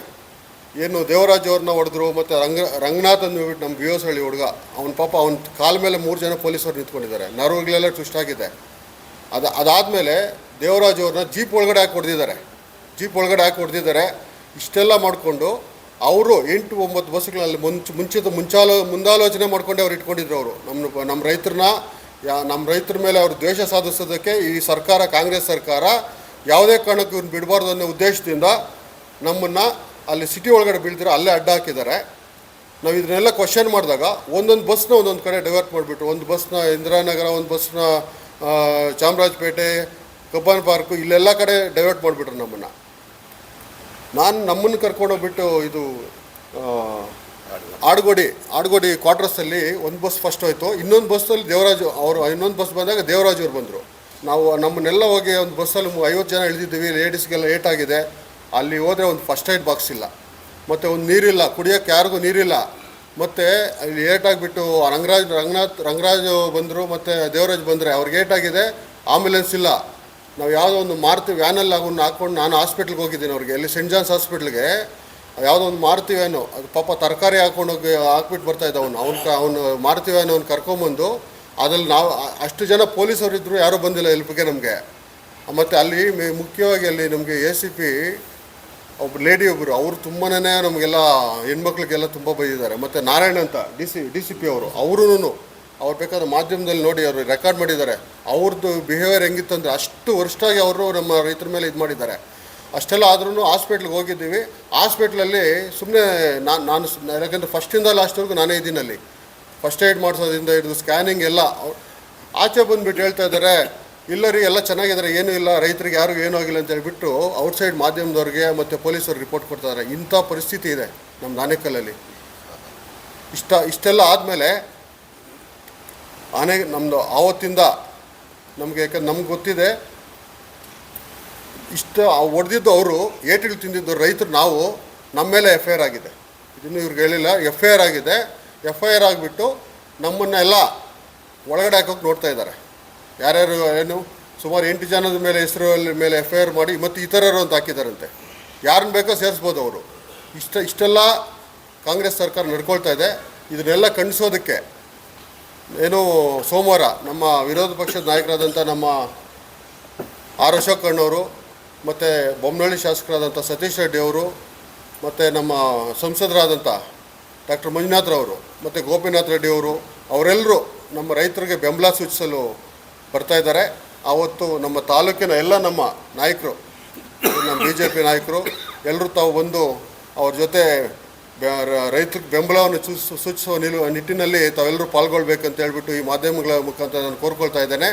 ಆ ದಿನ 10:30 ಬಯಲುಬಸವೇಶ್ವರ ದೇವಸ್ಥಾನದಿಂದ ಅಲ್ಲಿಂದ ಸ್ಟಾರ್ಟ್ ಆಗಿ ಮುತ್ತನಲ್ಲೂರು ಧರಣಿ ಪ್ರದೇಶದಲ್ಲಿ ಧರಣಿ, ಯಾಕಂದರೆ 200 ಚಿಲ್ಲರೆ ದಿನ ಆಗಿದೆ ಈಗ ಧರಣಿ ನಾವು ಸ್ಟಾರ್ಟ್ ಮಾಡಿ ಆ ಪ್ರದೇಶಕ್ಕೆ ಬಂದು ನಮ್ಮ ಆರ್ ಅಶೋಕಣ್ಣನವರು ಅಲ್ಲಿ ಒಂದು ರೈತರನ್ನು ಉದ್ದೇಶಿಸಿ ಮಾತನಾಡಲಿದ್ದಾರೆ. ಅದಾದ ನಂತರ ಅಂದೇನಹಳ್ಳಿನಲ್ಲಿ ಸಹ ನಮ್ಮ ಧರಣಿ ಟೆಂಟಲ್ಲಿ ಅಲ್ಲಿ ಬಂದು ನಮ್ಮ ರೈತರನ್ನು ಉದ್ದೇಶಿಸಿ ಮಾತನಾಡಲಿದ್ದಾರೆ. ತದನಂತರ ನಮ್ಮೆಲ್ಲ ನಾಯಕರ ಜೊತೆ ನಮ್ಮ ಏನು ಈ KIDB ಬರಡು ಭೂಮಿ ಅಂತೇಳಿದೆ, ಬರಡು ಭೂಮಿ ಅಂತ ಹೇಳ್ಬಿಟ್ಟು ಅಕ್ವಿಷನ್ ಮಾಡಿರೋದು, ಯಾವ ರೀತಿ ಬರಡು ಭೂಮಿ ಇದೆ ನೋಡೋಣ ಅಂತ ಹೇಳ್ಬಿಟ್ಟು ನಮ್ಮ ಅಶೋಕಣ್ಣವ್ರು ಹಿಂದೇನೂ ಬರ್ತೀನಿ ಅಂತ ಹೇಳಿದರು. ಕಾರಣಾಂತರಗಳಿಂದ ಸ್ವಲ್ಪ ಡೇಟ್ ಪೋಸ್ಟ್ಪೋನ್ ಆಗಿದ್ದು. ನಮ್ಮ ಉಳ್ಳಳ್ಳಿಯವರೆಲ್ಲ ನಾವೆಲ್ಲ ಹೋಗಿ ಭೇಟಿ ಮಾಡಿದಾಗ ಬರ್ತೀನಿ ಅಂತ ಹೇಳಿದರು. ನಮ್ಮ ರೈತರು ಏನೇನು ಬೆಳೆದಿದ್ದಾರೆ, ಎಲ್ಲೆಲ್ಲಿ ಬೆಳೆ ಬೆಳೆದಿದ್ದಾರೆ ಆ ಜಾಗಕ್ಕೆ ಅವ್ರು ಭೇಟಿ ನೀಡಲಿದ್ದಾರೆ. ಎಲ್ಲ ನಮ್ಮ ನಾಯಕರುಗಳು ಮತ್ತು ನಮ್ಮ ಮಿನಿಸ್ಟರ್ ಜೊತೆ ಭೇಟಿ ನೀಡಲಿದ್ದಾರೆ. ತಾವೆಲ್ಲ ತಾಲೂಕಿನ ರೈತರು ಮತ್ತು ನಮ್ಮ ಲೀಡರ್ಸು ಎಲ್ಲ ತಾವು ಅವ್ರು ಬಂದಾಗ ಅವ್ರ ಜೊತೆ ಸಹ ನಿಂತು ನಮ್ಮ ತಾಲೂಕಿನ ಎಲ್ಲ ನಮ್ಮ ರೈತರಿಗೆ ಏನು ಭೂಮಿ ಕಳ್ಕೊಂಡಿದ್ದಾರೆ ಅಂತ ಆ ರೈತರಿಗೆ ಬೆನ್ನೆಲುಬಾಗಿ ನಾವು ನಿಮ್ಮ ಜೊತೆ ಇರ್ತೀವಿ ಅಂತ ಹೇಳ್ಬಿಟ್ಟು ಹೇಳ್ತಾ ಅವ್ರ ಜೊತೆ ನಾವು ನಿಲ್ಲೋಣ ಅಂತ ಹೇಳ್ತಾ ಈ ಮಾಧ್ಯಮದ ಮುಖಾಂತರ ನಾನು ಮನವಿ ಮಾಡ್ಕೊಳ್ತಾ ಇದ್ದೇನೆ. ಹಾಗೆ ಮುಖ್ಯವಾಗಿ ತಮ್ಮ ಮಾಧ್ಯಮದವರು ಅವತ್ತು ಹೆಚ್ಚಿನ ಸಂಖ್ಯೆಯಲ್ಲಿ ಅವರೇನು ನಮ್ಮ ನಾಯಕರು ಬರ್ತಾ ಇದ್ದಾರೆ, ತಾವೆಲ್ಲ ಒಂದು ನ್ಯಾಷನಲ್ ಮೀಡಿಯಾ ಇರ್ಬೋದು, ಎಲ್ಲ ಮೀಡಿಯಾದವರು ದಯವಿಟ್ಟು ಅವತ್ತು ಬಂದು ಭಾಗವಹಿಸಿ ತಾವು ಸಹಿತ, ಯಾಕಂದರೆ ಈಗಾಗಲೇ ತಾವು ಧರಣಿ ನಿರತ ಪ್ರದೇಶಕ್ಕೆ ಪತ್ರಕರ್ತರೆಲ್ಲ ಬಂದು ನಮಗೆ ಬೆನ್ನೆಲುಬಾಗಿ ನಿಂತು ಸಹಕಾರ ನಿಂತಿದ್ದಾರೆ. ಮತ್ತು ನೀವು ಒಂದು ದಿನ ಧರಣಿಯಲ್ಲಿ ಪಾಲ್ಗೊಂಡಿದ್ದೀರಾ, ನೀವು ಸಹಿತ ನಮಗೆ ಬೆನ್ನೆಲುಬಾಗಿದ್ದೀರಾ. ಈ ನಿಟ್ಟಿನಲ್ಲಿ ಭೂಮಿ ಕಳ್ಕೊಳ್ಳೋದು ಬೇಡ, ಯಾವುದೇ ಕಾರಣಕ್ಕೂ ಭೂಮಿ ನೀಡೋದಿಲ್ಲ ಅನ್ನೋ ರೈತರು ನಿರ್ಧಾರ ಮಾಡಿದ್ದಾರೆ. ತಮ್ಮ ಮಾಧ್ಯಮದವರು ಸಹಕಾರ ಸಹಿತ ನಮಗೆ ಬೇಕಾಗಿದೆ ಅಂತ ಹೇಳ್ಬಿಟ್ಟು ತಮ್ಮ ಸಹಕಾರವನ್ನು ಕೋರ್ತಾ ತಾವೆಲ್ಲ ನಮ್ಮ ತಾಲೂಕಿನ ಎಲ್ಲ ನಮ್ಮ BJP ನಾಯಕರು ಈ ಕಾರ್ಯಕ್ರಮದಲ್ಲಿ ಭಾಗವಹಿಸಿ ನಾವೆಲ್ಲರೂ ರೈತರಿಗೆ ಮೊದಲಿಗೆ ಈ ಒಂದು ಪತ್ರಿಕಾಗೋಷ್ಠಿಗೆ ಮಾಧ್ಯಮ ಮಿತ್ರರಿಗೆ ಸ್ವಾಗತವನ್ನು ಕೋರುತ್ತಾ ನಾನು 2 ವಿಚಾರಗಳನ್ನ ಹೇಳೋಕ್ಕೆ ಇಚ್ಛೆ ಪಡ್ತೀನಿ. ಒಂದು ವಿಚಾರ, ಆಗಾಗಲೇ ನಮ್ಮ ಅಧ್ಯಕ್ಷರಾದಂಥ ಅಶೋಕಣ್ಣವರು ಮತ್ತು ನಿಕಟಪುರ ಅಭ್ಯರ್ಥಿ ಆದಂಥ ಸಿನ್ನಣ್ಣವರಿಗೆಲ್ಲ ವಿಚಾರಗಳನ್ನ ಸಂಕ್ಷಿಪ್ತವಾಗಿ ತಮ್ಮ ಮುಂದೆ ಹೇಳಿದ್ದಾರೆ. ಮೊದಲೇ ಇವರು ಒಂದು ವಿಚಾರ ಹೇಳಿದ್ರು ಸಿನ್ನಣ್ಣವರು, ಇದನ್ನು ರಾಜಕೀಯವಾಗಿ ಬಳಸ್ಕೊಳೋದು ಬೇಡ ನಾವು ಇದನ್ನು ಸುಮ್ಮನೆ ಇದ್ರಿ ಅಂತ, ನಮ್ಮಿಂದ ರೈತರಿಗೆ ತೊಂದರೆ ಆಗೋದು ಬೇಡ ಅಂತ. ಆದರೆ ಮೊನ್ನೆ ನಡೆದಂತಹ ಘಟನೆ ಏನು ಪೊಲೀಸರನ್ನ ಮುಂದೆ ಇಟ್ಕೊಂಡು ಸರ್ಕಾರನೇ ಅದನ್ನು ಒಂದು ಪ್ರಾಯೋಜಿತ ನಾಟಕ, ಅಂದರೆ ಅವತ್ತು ಆಗಿರ್ತಕ್ಕಂಥ ಹೆಣ್ಣುಮಕ್ಕಳಿದ್ರು, ಹೆಣ್ಣುಮಕ್ಕಳನ್ನು ಸಹ ಭಾಳ ಹೀನಾಯವಾಗಿ ನಡೆಸ್ಕೊಂಡಂಥ ಒಂದು ಸಂದರ್ಭ ಭಾಳ ಕೆಟ್ಟದಾಗಿ ನಡೆಸ್ಕೊಂಡಿದ್ದಾರೆ. ಹಾಗಾಗಿ ಈ ತಾಲೂಕಿನಲ್ಲಿ 3 ಬಾರಿ ಶಾಸಕರಾದಂತಹ ಶಾಸಕರಿಗೆ ಒಂದು ಜವಾಬ್ದಾರಿ ಇರಬೇಕಾಗಿತ್ತು. ಈ ಜವಾಬ್ದಾರಿಯನ್ನು ತೆಗೆದುಕೊಂಡು ಶಾಸಕರು ಬರಡು ಭೂಮಿನ ಫಲವತ್ತಾದ ಭೂಮಿನ ಅಂತ ಸರ್ಕಾರಕ್ಕೆ ಮನದಟ್ಟು ಮಾಡಿ ಈ ರೈತರ ಪರ ನಿಂತ್ಕೊಂಡು ರೈತರಿಗೆ ನ್ಯಾಯ ಕೊಡುವಂಥ ಕೆಲಸವನ್ನು ಶಾಸಕರು ಮಾಡಬೇಕಾಗಿತ್ತು. ಆದರೆ ಈ ದಿನ ಶಾಸಕರು ಆ ಕೆಲಸ ಮಾಡಲಿಲ್ಲ. ನಾಮಕೆ ವ್ಯವಸ್ಥೆ, ರೈತರನ್ನ ಕೆಲವು ನಾಯಕರನ್ನ ಕರ್ಕೊಂಡೋಗಿ ಸಂಬಂಧಪಟ್ಟ ಸಚಿವರುಗಳ ಮುಂದೆ ಡ್ರಾಮಾ ಆಡೋದ್ರ ಮುಖಾಂತರ ರೈತರನ್ನ ದಿಕ್ಸೊಪ್ಪಿಸುವಂಥ ಕೆಲಸನ ಶಾಸಕರು ಮಾಡ್ಕೊಂಡು ಬಂದಿದ್ದಾರೆ. ಹಾಗಾಗಿ ಇವತ್ತೇನಾದರೂ ಶಾಸಕರಿಗೆ ರೈತರ ಬಗ್ಗೆ ಕಾಳಜಿ ಇದ್ದಿದ್ರೆ ರಾಜೀನಾಮೆಯನ್ನು ಕೊಟ್ಟು ಅವರ ಮುಂದೆ ಅವರು ಹೋಗಿ ಆ ಒಂದು ಪ್ರತಿಭಟನೆಯಲ್ಲಿ ರೈತರ ಜೊತೆಯಲ್ಲಿ ಕುತ್ಕೊಬೇಕಂತ ಕೆಲಸನ ಶಾಸಕರು ಮಾಡಬೇಕಾಗಿತ್ತು. ಆದರೆ ಮಾಡಲಿಲ್ಲ. ಹಾಗಾಗಿ ಈಗ ನಮ್ಮ ವಿರೋಧ ಪಕ್ಷದ ನಾಯಕರಂಥ ಅಶೋಕಣ್ಣವರು, ಸತೀಶ್ ರೆಡ್ಡಿ ಅವರು ಮತ್ತು ಸಂಸದರಂಥ ಮಂಜುನಾಥ್ ಸರ್ ಅವರು, ಗೋಪಿನಾಥ್ ಸರ್ ಅವರು ಎಲ್ಲರೂ ಸಹ ಈ ಸೋಮವಾರ ಬರ್ತಾಯಿದ್ದಾರೆ. ಅವರಿಗೆ ನಮ್ಮೆಲ್ಲ BJP ಎಲ್ಲ ಮುಖಂಡರುಗಳು ಮತ್ತು ನಾನು ತಾಲೂಕಿನ ಎಲ್ಲ ಪ್ರಜ್ಞಾವಂತರಲ್ಲಿ ಕೇಳ್ಕೊಳ್ಳೋದಂದರೆ ಇದು ಮಾಡ್ತಾರೆ ರೈತರ ಒಂದು ಪರವಾಗಿರತಕ್ಕಂಥ ಹೋರಾಟ. ಹಾಗಾಗಿ ಈ ಒಂದು ನಾವು ಕೊಡ್ತಕ್ಕಂಥ ಬೆಂಬಲಕ್ಕೆ ಪ್ರತಿಯೊಬ್ಬರು ತಾಲೂಕಿನಂಥ ಎಲ್ಲರೂ ಬಂದು ಇದಕ್ಕೆ ಸಹಕಾರ ಕೊಟ್ಟು ನಾಳೆ ಸೋಮವಾರ ನಡೀತಕ್ಕಂಥ ಒಂದು ಪ್ರತಿಭಟನೆ ಎಲ್ಲರೂ ಭಾಗವಹಿಸಿ ಆ ಪ್ರತಿಭಟನೆ ಯಶಸ್ವಿ ಮಾಡಬೇಕಂತ ಕೇಳ್ಕೊಳ್ತಾ ಭೂಸ್ವಾಧೀನದ ಬಗ್ಗೆ ಮಾತಾಡಿದ್ದಾರೆ. ಭಾಳ ಮುಖ್ಯವಾಗಿ ಯಾವುದೇ ಒಬ್ಬ ರಾಜಕೀಯ ಹಿನ್ನೆಲೆಯುಳ್ಳ ನಾಯಕನಿರ್ಬೋದು, ಸಚಿವನಿರ್ಬೋದು, MLA ಇರ್ಬೋದು, ಮಂತ್ರಿ ಇರ್ಬೋದು, ಅವರ ಮೂಲ ಏನಂದರೆ ಅವರೆಲ್ಲರೂ ಕೃಷಿಕರೇ. ಮೊದಲು ಕೃಷಿಗೆ ಸಮಸ್ಯೆ ಬಂದಾಗ, ರೈತರ ಸಮಸ್ಯೆ ಬಂದಾಗ ಅವರೇ ಆತ್ಮಾವಲೋಕನ ಮಾಡ್ಕೊಬೇಕು. ರೈತರ ಮೇಲೆ ಪ್ರತಿಭಟನೆಗಳು, ರೈತರಿಗೆ ಒಂದು ರೈತರ ಘಟನೆಗಳು ನಡೀತಾ ಇದೆ ಅಂದಾಗ ಅವ್ರು ಸುಮ್ಮನೆ ಕುತ್ಕೊಂಡು ಯಾವ ರೀತಿ ಆ ಸ್ಥಾನಕ್ಕೆ ಕುಳಿತುಕೊಂಡಿದ್ದಾರೆ ಅದನ್ನು ಮೊದಲು ಅವರು ಆತ್ಮಾವಲೋಕನ ಮಾಡ್ಕೊಬೇಕು. ಯಾಕೆ ಈ ಸಂದರ್ಭದಲ್ಲಿ ಹೇಳ್ತಾ ಇದ್ದೀನಿ ಅಂದರೆ, ಯಾವುದೇ ಒಬ್ಬ ರೈತರ ಭೂಮಿಯನ್ನು ಭೂಸ್ವಾಧೀನ ಪಡಿಸ್ಕೋಬೇಕಾದ್ರೆ ಕೆಲವು ನಿಯಮಗಳಿದ್ದಾವೆ. ಆ ನಿಯಮಗಳನ್ನ ಹಲವಾರು ನ್ಯಾಯಾಲಯಗಳು ಹಲವಾರು ರೀತಿಯಲ್ಲಿ ಹೇಳಿದೆ. ರಾಜ್ಯ ಸರ್ಕಾರಕ್ಕೆ ಹಲವಾರು ರೀತಿಯಲ್ಲಿ ಹೇಳಿದೆ. ನೀವು ಈ ಭೂಮಿಯನ್ನು ವಶಪಡಿಸ್ಕೋಬೇಕಾದ್ರೆ ರೈತರ ಸಮ್ಮುಖದಲ್ಲಿ ಒಂದು ಸಭೆಗಳು ನಡೆಸಿ ಅವರ ಮನಸ್ಸನ್ನು ಪರಿವರ್ತನೆ ಮಾಡಿ ಅವರ ಒಂದು ವಿಷಯವನ್ನು ಪರಿಗಣನೆ ತೆಗೆದುಕೊಂಡು ನೀವು ಅನಂತರ ನೀವು ಭೂ ಸ್ವಾಧೀನ ಮಾಡ್ಕೊಬೇಕು. ಅದರಡಿಯಲ್ಲಿ ನೀವೆಲ್ಲ ನಿಯಮಗಳು ರೂಪಿಸಿಕೊಂಡು ನೀವು ಅವ್ರನ್ನ ಮನವೊಲಿಸಿ ಆ ಕಾರ್ಯ ರೂಪಕ್ಕೆ ತರಬೇಕು ಅನ್ನೋದು ಒಂದು ಹಲವಾರು ನಿರ್ದೇಶಗಳಿದೆ. ಹಲವಾರು ಸಂದರ್ಭದಲ್ಲಿ ಇವೆಲ್ಲವನ್ನು ಬದಿಗೊತ್ತಿ ಏಕಾಏಕಿ ನೋಟಿಫಿಕೇಶನ್ ಮಾಡಿ ನೀವು ಭೂಸ್ವಾಧೀನ ಪಡಿಸ್ಕೊಂಡು ರೈತರ ಮೇಲೆ ಒಂದು ದಬ್ಬಾಳಿಕೆ ಮಾಡ್ತೀರಾ, ಅವ್ರ ಹಿತಾಸಕ್ತಿಗೆ ನೀವು ಧಕ್ಕೆ ಉಂಟು ಮಾಡ್ತಿದ್ರೆ ನೀವು ಯಾವ ರೀತಿ ಸರ್ಕಾರ ಮಾಡ್ತಾ ಇದ್ದೀರಾ? ಜನ ನಿಮ್ಮನ್ನು ನೋಡ್ತಾ ಇದ್ದಾರೆ. ಈಗಾಗಲೇ ಸರ್ಕಾರ ಬಂದು ಮೂರು ವರ್ಷ ಆಗಿದೆ. ಏನಾಗ್ತಾಯಿದೆ ರಾಜ್ಯದಲ್ಲಿ ಅನ್ನೋದನ್ನು ಜನ ಬಹಳ ನಿರ್ದಿಷ್ಟವಾಗಿ ನೋಡ್ತಾ ಇದ್ದಾರೆ. ಈಗಾದರೂ ಸಹ ಈ ಮಾಧ್ಯಮ ಮುಖಾಂತರ ನಾವೇನು ಹೇಳಿ ಬಯಸ್ತಾ ಅಂದರೆ, ನೀವು ಈಗಲಾದರೂ ಎಚ್ಚೆತ್ತು ಆ ರೈತರಿಗೆ ಆಗಿರ್ತಕ್ಕಂಥ ಅನ್ಯಾಯನ ಸರಿಪಡಿಸಿ ಅವರ ಭೂಮಿಯನ್ನು ಅವರಿಗೆ ವಾಪಸ್ ಕೊಡೋ ಮುಖಾಂತರ ನ್ಯಾಯ ಕೊಡಬೇಕಂತ ಈ ಸಂದರ್ಭದಲ್ಲಿ ಆನೇಕಲ್ ತಾಲೂಕಿನ BJP ಪಕ್ಷದಿಂದ ನಾವೆಲ್ಲ ಮುಖಂಡರುಗಳು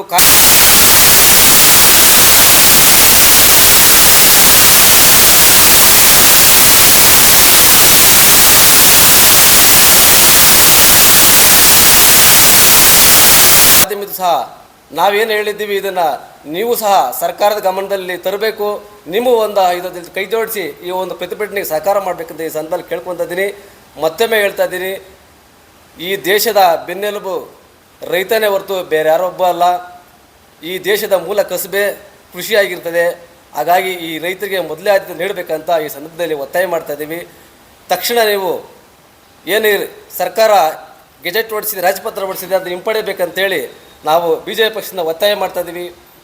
ಮತ್ತೊಮ್ಮೆ ಈ ಸರ್ಕಾರದ ವಿರುದ್ಧ ನಾವು ಆಗಿರ್ತಕ್ಕಂಥ ಅನ್ಯಾಯನ ರೈತರಿಗೆ ಮೊನ್ನೆ ಏನು ಸಿಟಿ ಲಿಮಿಟಲ್ಲಿ ಸೆಂಟ್ ಜಾನ್ಸ್ ಬಳಿ ಚೆಕ್ ಪೋಸ್ಟ್ ಬಳಿ ಆಗಿದೆ, ಇದು ಒಂದು ದೃಶ್ಯ ಖಂಡನೀಯವಾಗಿದೆ. ಅಲ್ಲಿ ಅದು ಆಗಬಾರ್ದಾಗಿತ್ತು, ಆಗಿದೆ. ಇದಕ್ಕೆ ಮುಂದಿನ ದಿನಗಳಲ್ಲಿ ಜನ ತಕ್ಕ ಪಾಠ ಕಲಿಸ್ತಾರೆ. ಈಗಾಗಲೇ ಎಚ್ಚೆತ್ತು ಆ ಒಂದು ರಾಜಪತ್ರವನ್ನು ಹಿಂಪಡಿಬೇಕಂತ ನಾವೆಲ್ಲರೂ ಕೋರ್ಕೊತಾ ಇದ್ದೀವಿ.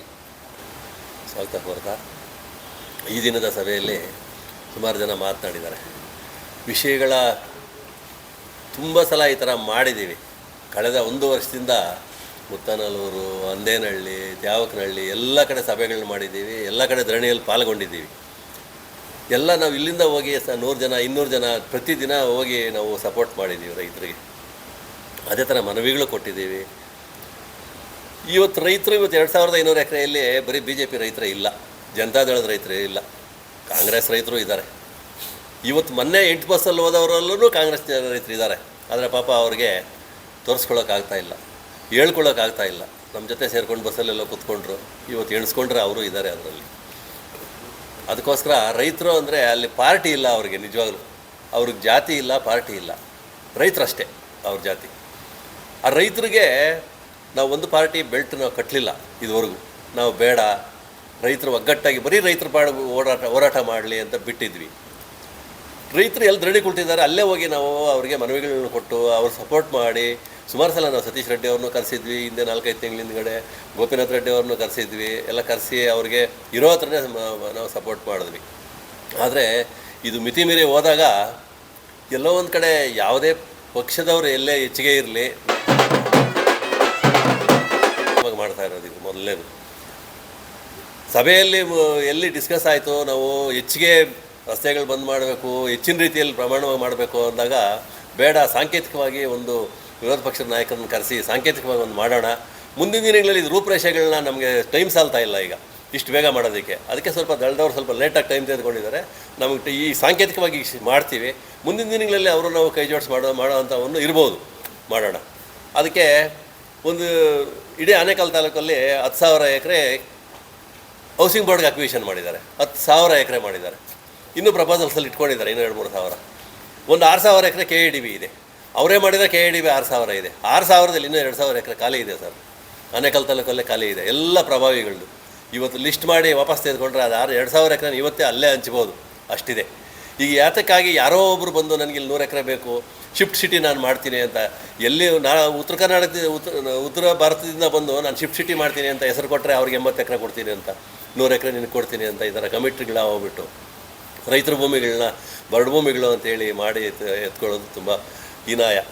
ಅದಕ್ಕೋಸ್ಕರ ಇವತ್ತು ಈ ಸಾಂಕೇತಿಕ ಪ್ರತಿಭಟನೆಯಲ್ಲಿ ತಾಲೂಕಿನ ಎಲ್ಲ ಪಕ್ಷದ ಮತ್ತು ಎಲ್ಲ ಸಂಘ ಸಂಸ್ಥೆಗಳು ನಾವು ಇವತ್ತು ಇವಾಗಲೂ ಇದಾದ ತಕ್ಷಣ ಶುರು ಮಾಡ್ತೀವಿ. ಇದು ನಾವು ಮಾಡಬೇಕಂತ ಶುರು ಮಾಡಿದೆ 4 ಗಂಟೆಯಲ್ಲಿ ಇವತ್ತು ಮಧ್ಯಾಹ್ನ. ಎಲ್ಲ ಸಂಘ ಸಂಸ್ಥೆಗಳೇನಿದ್ದಾವೆ ಎಲ್ಲರೂ ರಿಕ್ವೆಸ್ಟ್ ಮಾಡ್ತೀವಿ, ಎಲ್ಲ ಪಕ್ಷದವರು ರಿಕ್ವೆಸ್ಟ್ ಮಾಡ್ತೀವಿ. ಇವರು ನಮ್ಮ ಲಾಯರ್ ಅಸೋಸಿಯೇಷನ್ಗಳವರು ಇದ್ದಾರೆ, ಮತ್ತು ಬೇರೆ ಬೇರೆ ಸಂಘ ಸಂಸ್ಥೆಗಳಿದ್ದಾವೆ, ಎಲ್ಲರನ್ನೂ ರಿಕ್ವೆಸ್ಟ್ ಮಾಡಿ ಎಲ್ಲರನ್ನೂ ಬರೋದಕ್ಕೆ ಹೇಳ್ತೀವಿ. ಎಲ್ಲರ ಸಪೋರ್ಟು ತೆಗೆದುಕೊಂಡು ಈ ಸಾಂಕೇತಿಕವಾಗಿ ಏನು ನಾವು ಮಾಡಬೇಕು ಅಂದ್ಕೊಂಡಿದ್ದೀವಿ ಇದನ್ನು ಯಶಸ್ವಿಗೊಳಿಸಿ ಸರ್ಕಾರಕ್ಕೆ ಒಂದು ಬಿಸಿ ಮುಟ್ಟಿಸ್ಬೇಕು. ಮುಂದಿನ ದಿನಗಳಲ್ಲಿ ಇದರ ಹೋರಾಟ ಇನ್ನೂ ಹೆಚ್ಚಿಗೆ ಇರ್ತದೆ. ಇವತ್ತೇ ಇಷ್ಟು ಜನ ಸೇರಿದ್ದಾರೆ. ಇಷ್ಟು ಜನ ಸೇರಿರೋದು ಯಾರು ನಮ್ಮ ಸ್ವಂತಕ್ಕೋಸ್ಕರ ಮಾಡ್ಕೊಳ್ಳೋದಕ್ಕಲ್ಲ, ಇದು ರೈತರಿಗೆ ಸಪೋರ್ಟ್ ಮಾಡೋದಕ್ಕೆ. ತಾಲೂಕೆಲ್ಲ ಹೋಗಬೇಕು. ತಾಲೂಕಿನಿಂದ ಎಲ್ಲ ಹಿರಿಯರು ಮತ್ತು ಎಲ್ಲ ಸಂಘ ಸಂಸ್ಥೆಗಳನ್ನ ನಾನು ಕೈ ಜೋಡಿಸಿ ರಿಕ್ವೆಸ್ಟ್ ಮಾಡ್ಕೊಳ್ಳೋದೇನೆಂದರೆ ಎಲ್ಲರೂ ಬಂದು ನಮ್ಗೆ ಸಪೋರ್ಟ್ ಮಾಡಬೇಕು. ಸಪೋರ್ಟ್ ಮಾಡಿ ಒಂದು ಸಾಂಕೇತಿಕ ಪ್ರತಿಭಟನೆಯಲ್ಲಿ ಒಂದು ಬಿಸಿ ಮುಟ್ಟಿಸೋಣ ಅಂತ ಕೇಳ್ಕೊಳ್ತಾ ನನ್ನ 2 ಮಾತು ಮುಗಿಸ್ತೀನಿ. ಮಾಧ್ಯಮ ಮಿತ್ರರಿಗೆ ಸಂಜೆ ನಮಸ್ಕಾರಗಳು. ಇವತ್ತೇನು ರಾಜ್ಯದಲ್ಲಿ ಅನ್ಯಾಯ ಆಗ್ತಾಯಿದೆ ರೈತರಿಗೆ, ಅದು ಈಗೆಲ್ಲ ನಿಮಗೆಲ್ಲ ಗೊತ್ತಿರೋದೆ. ನಾನು ಈಗ ಹೇಳೋದಕ್ಕೆ ಇಚ್ಛೆ ಏನು ಪಡ್ತೀನಿ ಅಂದರೆ, ನಮ್ಮಿಂದ ಸಾಧ್ಯ ಆಗಲಿಲ್ಲ, ನೀವು ಉಳಿಸ್ತೀರಾ ಅಂತ ನನ್ನ ಭಾವನೆ. ಮಾಧ್ಯಮ ಮಿತ್ರರು ಎಚ್ಚೆತ್ಕೊಂಡು ಈ ರೈತರನ್ನ ಕಾಪಾಡ್ರಿ. ಯಾಕೆ ಅಂದರೆ ಕುಮಾರಸ್ವಾಮಿ ಅವ್ರಿಗೂ ಈ ಸಂದರ್ಭದಲ್ಲಿ ನಾನು ಹೇಳೋದಕ್ಕೆ ಇಚ್ಛೆ ಪಡ್ತೇನೆ, ಬಿಡದಿ ಒಂದೇ ಅಲ್ಲ ಅವ್ರಿಗೆ, ಆನೇಕಲ್ಲಲ್ಲೂ ನಿಮ್ಮ ಬಿಡದಿಯಲ್ಲಿ ಇರೋವಂಥ ಜಮೀನಿಗಿಂತ ಹೆಚ್ಚಿನ ಒಂದು ವ್ಯಾಪಾರ ಇರೋವಂಥ ಜಾಗದಲ್ಲಿ ಆನೇಕಲ್ಲಲ್ಲಿ ತಗೊಂಡಿದ್ದಾರೆ. ಅದು ಇದು KADBಗೆ ತಗೊಳ್ಳೋ ಅಂಥ ಜಾಗ ಅಲ್ಲ. 20 ಕೋಟಿವರೆಗೂ ಎಕರೆ ಇದೆ. ಜನಗಳು ಈಗೆಲ್ಲ ರೈತರಿಗಿರೋದು 1 ಎಕರೆ 2 ಎಕರೆ 20 ಗುಂಟೆ 3 ಎಕರೆ ಇಷ್ಟರಲ್ಲೇ ಇದೆ. ಎಲ್ಲ ಬಾಗಿಲಾಗಿ ಅಣ್ತಮ್ಮಂದರು ಎಲ್ಲ ಬಾಗಿಲು ಮಾಡ್ಕೊಂಡು ಸಣ್ಣ ಸಣ್ಣ ಪೀಸಲ್ಲಿ ಜೀವನ ಮಾಡ್ತಾಯಿದ್ರು. ಯಾರೂ ಮಾರಾಟ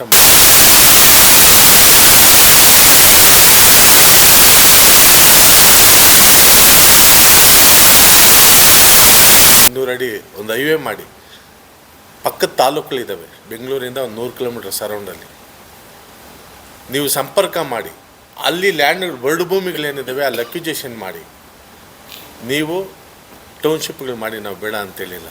ಬೆಂಗಳೂರು ಈಗ ನಾವು ಆನೇಕಲ್ಲಿಂದ ಬೆಂಗಳೂರಿಗೆ ಹೋಗ್ಬೇಕಾದ್ರೆ ನಮ್ಗೆ 15 ನಿಮಿಷದಲ್ಲಿ ಲಾಲ್ಬಾಗ್ ಹೋಗ್ತಾಯಿದ್ವಿ, 20 ನಿಮಿಷ ಲಾಲ್ಬಾಗ್ ಹೋಗ್ತಾಯಿದ್ವಿ. ಆಗ ರಸ್ತೆಗಳು ಈ ಮಟ್ಟದಲ್ಲಿರಲಿಲ್ಲ, ಆಗಲೇ ನಾವು ಹೋಗ್ತಾಯಿದ್ವಿ. ಈಗ ಒಬ್ಬ ರೈತ ಅದರ್ ಪರ್ಸನ್ನೇ ಆಗಿರ್ಬೋದು, ಒಬ್ಬ ಡ್ಯೂಟಿಗೆ ಹೋಗೋಪ್ಪ ಮನುಷ್ಯ ಆಗಿರಲಿ, ನಾವು ಬೆಂಗಳೂರು ರೀಚ್ ಆಗಬೇಕಂದ್ರೆ 3 ಗಂಟೆ ಕಾಲ ಬೇಕು, ಬರೋದು 3 ಗಂಟೆ ಕಾಲ ಬೇಕು. 5 ಗಂಟೆಗೆ ಅವ್ನು ಡ್ಯೂಟಿ ಬಿಟ್ಟರೆ ಅವ್ನು 8-9 ಗಂಟೆ ಆಗ್ತದೆ ಮನೆ ಸೇರೋದು. ಬೆಳಗ್ಗೆ 9 ಗಂಟೆ ಡ್ಯೂಟಿಗೆ ಅವ್ನು 7 ಗಂಟೆಗೆ ಬಿಡಬೇಕು ಮನೆ. ಈ ಪರಿಸ್ಥಿತಿ ಜನಕ್ಕಾಗ್ಬಿಟ್ಟಿದೆ. ನೀವು ತಂದು ಬೆಂಗಳೂರಲ್ಲೇ ಇವೆಲ್ಲ ಮಾಡ್ತೀರಾ ಅಂದರೆ ಇದರಿಂದ ಏನೋ ಒಂದು ಷಡ್ಯಂತ್ರಗಳಿದ್ದಾವೆ ದುಡ್ಡು ವ್ಯವಹಾರದಲ್ಲಿ ಅಂತ ನಮಗೆ ಭಾವನೆ. ನೀವು ದೂರ ಮಾಡಿ, ಬೇಜಾನು ಜಾಗ ಇದೆ, ರಾಜ್ಯ ವಿಶಾಲವಾಗಿದೆ. ರಾಜ್ಯದಲ್ಲಿ ಎಲ್ಲ ನಾಯಕರುಗಳು ಎಲ್ಲ ತಾಲೂಕುಗಳಲ್ಲಿ ಇರೋಂಥ ನಾಯಕರುಗಳೇ ಇದ್ದೀರಾ. ನೀವು ಯಥೇಚ್ಛಾಗಿ ಎಲ್ಲಿ ಗೋಮಾಳದ ಜಾಗ ಇದೆ, ಎಲ್ಲಿ ಯಥೇಚ್ಛಾಗಿ ರೇಟ್ ಇದೆ, ಭೂಮಿ ರೇಟ್ ಇದೆ, ಅಲ್ಲಿ ಬಂದೇ ಮಾಡ್ತಾಯಿದ್ದೀರಾ. ಅಂದರೆ ಇದರಿಂದ ದೊಡ್ಡ ಷಡ್ಯಂತ್ರ ಇದೆ. ಸಾಕು, ಬೇಜಾನ್ ಕೋಟಿಗಳೆಲ್ಲರೂ ಮಾಡ್ಕೊಂಡಿದ್ದೀರಾ. ಇನ್ನೂ ಮಾಡ್ಕೊಳ್ಳೋದಾದರೆ ರಾಜ್ಯ ವಿಸ್ತಾರವಾಗೈತೆ, ಮುಂದೆ ಹೋಗಿ ಬೆಂಗಳೂರನ್ನು ಬಿಡಿ. ಬೆಂಗಳೂರನ್ನು ಡಿ.ಕೆ. ಶಿವಕುಮಾರ್ ಅವರು ಈಗ ಮುಖ್ಯಮಂತ್ರಿಗಳಾಗಿದ್ದಾರೆ. ನಾವು ಸಿದ್ದರಾಮಯ್ಯನವರು ಸೀರಿಯಸ್ಸಾಗಿ ತಗೊಳ್ತಾರೆ ರೈತರ ವಿಚಾರದಾಗೆ ಅಂದ್ಕೊಂಡಿದ್ವಿ. ಅದೇನೋ ಹೋದ ಸಾರಿ ಮಾಡ್ದಂಗೆ ಈ ಸಾರಿ ಮಾಡಲಿಲ್ಲ ಅವರು. ಈಗ ಡಿ.ಕೆ. ಶಿವಕುಮಾರ್ ಅವರು ಬಂದಿದ್ದಾರೆ. ಇವ್ರಿಗೆಲ್ಲ ರೀತಿಯಲ್ಲೂ ಅನುಕೂಲವಾಗಿದೆ. ಇವರೇನು ಇದರಲ್ಲೇ ತಿನ್ನಬೇಕು ಅದರಲ್ಲೇ ತಿನ್ನಬೇಕು ಅನ್ನೋದೇನು ಇವ್ರಿಗೇನು ಅವಶ್ಯಕತೆ ಇಲ್ಲ. ಒಂದು ಹೆಸರು ಮಾಡ್ಕೊಳ್ಳೋ ಪ್ರಯತ್ನ ಮಾಡಿ ಡಿ.ಕೆ. ಶಿವಕುಮಾರ್ ಸಾಹೇಬ್ರೆ. ನಿಮ್ಮ ಮೇಲೆ ಇರೋ ಅಂಥ ವಿಚಾರಗಳು ದೂರ ಮಾಡಿ ಈ ಒಂದು ರಾಜಕೀಯ ವ್ಯವಸ್ಥೆಯಲ್ಲಿ ಒಂದು ಬದಲಾವಣೆ ತಂದರು ಡಿ.ಕೆ. ಶಿವಕುಮಾರ್ ರೈತರ ಪರವಾಗಿ ಅನ್ನೋ ಒಂದು ವಿಶೇಷವನ್ನು ರಾಜ್ಯ ಜನಕ್ಕೆ ಕೊಡಲಿ ಅಂತ ನಾನು ಈ ಸಂದರ್ಭದಲ್ಲಿ ಅವರಲ್ಲಿ ಕೇಳ್ಕೊಳ್ತೇನೆ. ಇದನ್ನು ನಿಮ್ಮ ಸ್ವಇಚ್ಛೆಯಿಂದ ನಾಯಕರು ಯುದ್ಧ ಮಾಡಿಕೊಂಡು ರೈತನ ಬಲಿ ಮಾಡೋಕ್ಕೆ ಹೋಗಬೇಡಿ. ನಾಯಕರಿಗೆ ಶುರುವಾಗಿದೆ ಈಗ ಇದು. ರೈತರ ಪರವಾಗಿ ಒಬ್ಬ ನಾಯಕ ಮಾತಾಡಿದ್ರೆ ಒಂದು